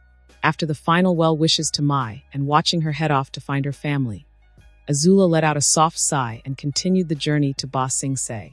The days-long travel was far more annoying than she'd thought, though admittedly it was because she couldn't really get any private time with her Xing, especially with Uncle Iroh around. AZULA didn't want to make things too awkward with him just yet. It was bad enough already when said uncle finally decided to reveal what had been distracting him. And disappointingly, but not unsurprisingly, it had to do with her father. My father sees Xing as such a threat, she asked in the privacy of her tent, with Xing's and her own bodyguards keeping a tight guard outside. I'm aware that he clings tightly to his throne, but is my father really that paranoid? I'm afraid I can't say, AZULA, Uncle said with a sad shake of his head. He was genuinely glad when he heard the news of Xing's victory, along with the engagement that came with it. Then, I'm not sure what happened. It might be an overlooked weakness on our part, Xing suggested, and AZULA immediately knew what he was going to say. By trying to assuage your father that you're not trying to usurp him, leaving a meager presence to support or represent you in royal court might have allowed for those who dislike me, and therefore oppose you, plenty of chances to plant whispers into your father's ear. AZULA rubbed at her temple with a finger as she felt the annoyance working up her head. I have to admit, I've been too focused on getting the right people that I neglected the stronger points of those I ignored, namely their capability to be slimy schemers. She let out a loud and exasperated sigh. I should have seen that coming. Would asking her courtiers to be less passive in guarding her interests have helped prevent this? Or should she have pushed for more of her people to be elevated to higher positions in court? It could not be helped, even if you did, Xing said, resting a comforting hand on her arm. You were keen on ignoring palace politics in favor of actually being a capable princess. If you kept up with their politicking instead of keeping to the periphery, the colonies might not have progressed as they have. That was true as well. Uncle Iroh stroked at his beard as he hummed in thought for several seconds. Ozai suddenly brought up his concern that Xing might be the one leading you down his dash. Nonsense. Azula sharply cut in, glaring at her uncle before glancing at her fiancé. Xing has advised me on the plans I made. But I can assure you, uncle, that I am not being unwittingly driven by him. The princess gave a scornful sniff. If anything, I should fling that accusation back at my father. After all, what was I to him but a tool to spite Zuko? It's thanks to Xing that I'm educated about the true extent of my duties as a princess, and the many, many flaws of current Fire Nation sensibilities. Folding her arms, Azula leveled a cold stare at her uncle. All I asked was for guidance on how to break out of my father's limited mold, and Xing helpfully gave me some options. I was the one who chose my path, to be colonial minister and reform its backward practices, to seek out the unjustly disgraced and offer them a chance to prove themselves. That's all me. It was hard not to be angry, but Azula had to remind herself that her uncle wasn't a valid target for her anger. Still, it was nice to vent. Then again, it's typical of my father to think of me as a mere tool that I cannot possibly be thinking for myself. That since he's not involved anymore, someone else must be wielding me. Gratifyingly, her uncle shifted uneasily at her tirade. More gratifyingly, he didn't try to refute her. A gentle squeeze from Xing calmed the princess down a little, but she still had enough to hiss out a few more words. I have enough work to do to keep the colonies running as is, and now I have to worry about my own father, the Fire Lord, distrusting my moves, or the moves that my Xing has made. I doubt he'd even believe you, uncle, if you watched us work and report on how dutiful we've been. I suppose just in case, we should be more wary of our surroundings, Xing suggested. Azula shrugged before nodding, but Uncle Iroh looked utterly horrified at the insinuation. Xing noticed the reaction and tried to clarify matters. I do not mean that the Fire Lord would act against us, but those who seek his favor and have learned of his disapproval might think it a good idea to take the initiative. The older prince nodded slowly, though looked barely relieved. I see. Fighting down her bubbling anger, Azula forced herself to move on before she ended up igniting something. Or someone. I'll deal with that when the time comes. For now, uncle, Xing has informed me of this pie show club you're in, and it's my suggestion, not his, that you set up a branch in Ba Sing Se so that we can both learn from you. Not only us, of course. I'm told we're expecting some visitors later who might be interested. Azula gave a slight glare at Xing as she uttered the last sentence. She thought after Ba Sing Se and her engagement that Xing couldn't possibly surprise her anymore. But then he revealed to her the broad details of his plan to win over the Avatar. Fortunately, she knew Xing long enough to know he wasn't being deluded. In fact, his plans were already bearing fruit, with the fact that the Avatar was not lending his support to the deposed King K. It was not unfeasible then to gradually achieve an end to the war that both benefited the Fire Nation and earned the Avatar's approval. Assuming, of course, her father could actually see the victory for what it was. Some plans had to be amended, and with her father's distrust now stuck in her head, Azula began wondering if she should bother trying to appease his fragile ego anymore. Maybe it was high time that the Fire Lord understood that the true threat did not lie in the scorpion, but the hand that cared for it. Kai heaved a sigh as he led his battalion back to the palace. As with the past few days, the peacekeeping missions in Ba Sing Se was an ordeal of patience and empathy. Beyond assuring the city folk that they'd be fine if they behaved, there was the constant questions about the fate of the enthralled women from Lake Laogai. We're still working on it, I promise you, was all Kai and the others could offer, because it was true to an extent. The Dai Li are still being interrogated on freeing your women. That part was definitely untrue. It took only a week before every one of them broke under the relentless care of the 11th. Kylan and her waterbender healers were of immense help, while Yama and the other former Earth Kingdom prisoners helped to confirm certain claims. All of them were talking by the end of the week, with only a minor price of gaining a fear of hot water. All it took was for Kai or his comrades to put on a pot of tea, and the Dai Li agents would start shaking and voiding their bladders. Thanks to the effective fear of being boiled alive, the insidious enforcers of Ba Sing Se eagerly provided everything that Xing and the princess would possibly want to know. Priority information was collected first, as per their request, and then the Dai Li were locked away for the young couple's pleasure when they returned. And while they did discover the means to reverse the enthrallment of the victims, certain issues about the procedure arose that bore some careful planning. After much cross-referencing between the daily, it seemed very likely that banishing the shackles on the victims' minds might cause them to suffer an intense mental trauma, as releasing the shackles from their minds could force some sort of mind crash. The way Kylan had put it, it was like cutting off water from a field and letting it dry completely before releasing the dams again. Too much water too fast, and the field would erode away in a messy tide of mud and dust. Kylan and her people were still discussing how to approach this, and it was decided to wait for Xing and the princess to return to figure out how to proceed. In the meantime, the 11th led patrols with the former defenders of Ba Sing Se to keep the populace in check. Working with people who would otherwise be prisoners of war was deemed a risk worth taking considering the size of the city. For their part, the Earth Kingdom army was generally cooperative, from the lowest conscripted private to its generals. It helped the regiment that a number of the Earth Kingdom soldiers had family brainwashed by the Dai Li and had a stake in how things progressed. Kai could sympathize with the poor sods, to learn that you've put your life for the very people who preyed on your family. It was a darker parallel to the 11th's time under Colonel Li Dai. At least Kai could be sure his family was safe, but practically forgotten by the home island still rankled. On both sides of the war, the soldiers on the front lines were fighting for the greedy, selfish interests of the nobility. Except that at least in the Fire Nation they didn't steal away your sisters and wives and daughters. They had the decency to wait for your corpse to be returned before making any moves. So Kai was thankful that his patrols in Ba Sing Se were generally uneventful. It was rare where dragging Mosey along to turn the women on their side didn't work. But even then, those cases weren't so bad. On Xing's orders, people were free to run their mouths and shake their fists, as long as no physical harm was done. In any case, it's the Earth Kingdom troops with them that did most of the placating, which, since they had an interest in keeping their fellow countrymen away from Xing's fiery wrath, they did a very good job of. Most of the time, the officers of both the 11th and the collaborating army understood that resistance could never be fully snuffed, especially in a massive city like this. All they could do was to convince the rest of the city folk that they had no reason to join the Nutters. And conveniently, the occupiers had a clear threat to redirect the conquered citizens in the form of the Dai Li. Xing allowed for the organization's reports to be made public, which included a massive list of people on the Dai Li's watch list, along with the reason for their scrutiny.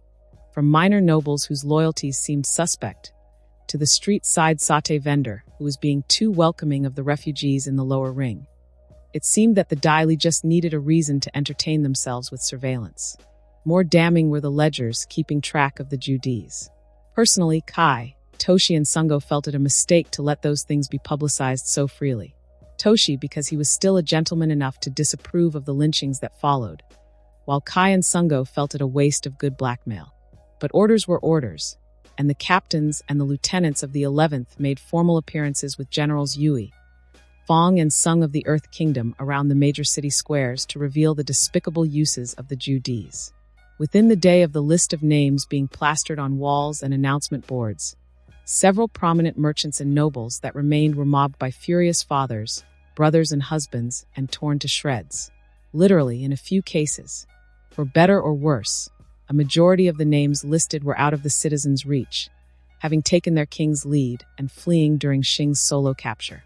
But it bought time and tolerance for the 11th, and with not even a gang of stupid youths trying to ambush patrols, Ba Sing Se was turning out to be an easier job than anyone expected. Leave it to Xing to figure out how to keep a city. As he entered the palace and his troops dispersed to find their bunks assigned throughout the palace complex, Kai found an exhausted Mosey lying on the ground, heaving for breath while Rufin and his officers watched over him with wry amusement. General Sung looked on as well, his face a mix of confusion and envy. Kai noticed that the whole group looked disheveled, as if they had just run a few jungle courses in their armor. Mosey looked like he'd been mauled by a pack of wolf bats. When you said they were after him, I didn't think it'd be as bad as that, the Earth Kingdom general said, panting softly. Rufin barked out a laugh, and then nodded as he saw Kai coming over. Someone slipped in. Kai guessed, but his friend shook his head. It seems that Mosey's reputation is spreading faster than expected. It was supposed to be a quick meet and greet in a market, right? But somehow the women there were waiting for us. Well, waiting for Mosey. They descended from the rooftops and upper windows with ropes, General Sung said incredulously, torn between horror and admiration of his countrywomen. It was almost a perfect ambush. What gave it away? One of Ruffin's lieutenants chuckled. Their perfume. The air was so thick we were sneezing up a storm as we got closer. Ruffin sighed. If not for our firebending, we'd all be tied down while they made off with Mosey, or be forced to watch them fight over him. As it was, we barely could fend for ourselves with all the rope and cutlery being thrown our way. Never mind the perfume haze. So our lieutenant colonel had to non-lethally fight his way out of a tide of horny widows and spinsters. The captain of the 5th Battalion shrugged at Kai's blank stare. We made it out okay, but it was probably the worst rout I had for a while now. General Sung nodded in wholehearted agreement. If we had soldiers with those women's single-minded ferocity, I'd say that you Fire Nation wouldn't be here right now. That nobody took offense told Kai just how bad things got for Ruffin's team. I didn't do anything. Mosey wheezed out, and only as the regiment's second-in-command turned his face to speak did Kai notice that Mosey's face was painted with various shades of smeared lipstick. Damn you, Mosey, Kai recited ritualistically, and the officers of the 5th Battalion echoed the words gravely. It was disgusting how chummy everyone was being with the conquerors. What the Daily did was abhorrent and wrong. But there was no reason to simply roll over and allow the Fire Nation to waltz in. It was just throwing away one flavor of monster for another. Still, Jet wasn't so stupid as to make a scene, not yet. Even the most hardcore resistance against the Fire Nation, aside from himself, wanted to wait until the Judees were healed before doing anything. Jet felt for them and their lost family, but they didn't get it. The Judees would never be recovered. The Fire Nation had brought them out to light to make them into effective hostages. It was hard to fault a man who hoped that his sister or wife could be healed, and so chose to keep his head down for their sake. Jet understood their position, but at the same time he couldn't stand for it. Hope was being used as a leash and collar. Hope was turning the people of Ba Sing Se no less docile than the Judee women. Someone had to take on the painful but necessary duty to sever that invisible chain of oppression and liberate the great city. And that someone was Jet. But the time was not right, not yet. Between himself, Smellerby, and Longshot, their resources and abilities were too limited. They needed allies. No, they needed compatriots, comrades. Despite how much he loathed them, Jet still felt some gratitude towards the Kyoshi warriors. They had taught him about the importance of having not just recruited the like-minded, but the equally fervent as well. It was pointless to have a crew whose devotion to the cause wavered from simple propaganda. It was an important lesson, and Jet promised himself to apply it carefully in Ba Sing Se. He'd have to find people who were just as hateful as he was towards the Fire Nation. People who had suffered from the monsters and were willing to do whatever it took to repay their suffering. And to do that, they also needed to move out of the refugee quarter and find a target that would be most optimal to strike terror into the hearts of the arrogant conquerors. It was useless to have an army without a goal to direct it towards, after all. The palace was useless, not only because of the impossibility of reaching it, but because its loss would not stop the Fire Nation at all. He needed to strike at someone, not something, and it had to be someone important enough, and they'd need to hit a lot of someones. Generals and high officials would be the most effective. Maybe if he could bag one now, it'd help bolster the recruit pool? No. Again, it was just the three of them right now, and Jet was aware that they were fighting in terrain that the Fire Nation was more used to compared to isolated forests. So, build up a strong and dedicated resistance, and then find targets to pick. It seemed like a daunting task, but he'd built up the freedom fighters before. He could do it again. Though this time Jet would seek out older recruits, adults who have had years to stew in their hate of the Fire Nation and would have sterner wills. Some earthbenders would be nice too, but Jet. Hey Jet. Smellerby's voice broke him out of his thoughts, and Jet turned to his smaller comrade, who seemed excited as she entered the shack they called home. Just behind her, Longshot appeared, giving only a silent nod as he unshouldered his bow. You're going to want to hear this. What's up, Smellerby? The androgynous fighter came up with a bright smile, and then crouched over with a hand cupped to her mouth for a hurried whisper. I've heard news. The Fire Nation princess is coming back to Ba Sing Se. Jet broke into a grin. We'll need to find more members for the freedom fighters, he said, eliciting nods from Smellerby and Longshot as he rose up from his cot.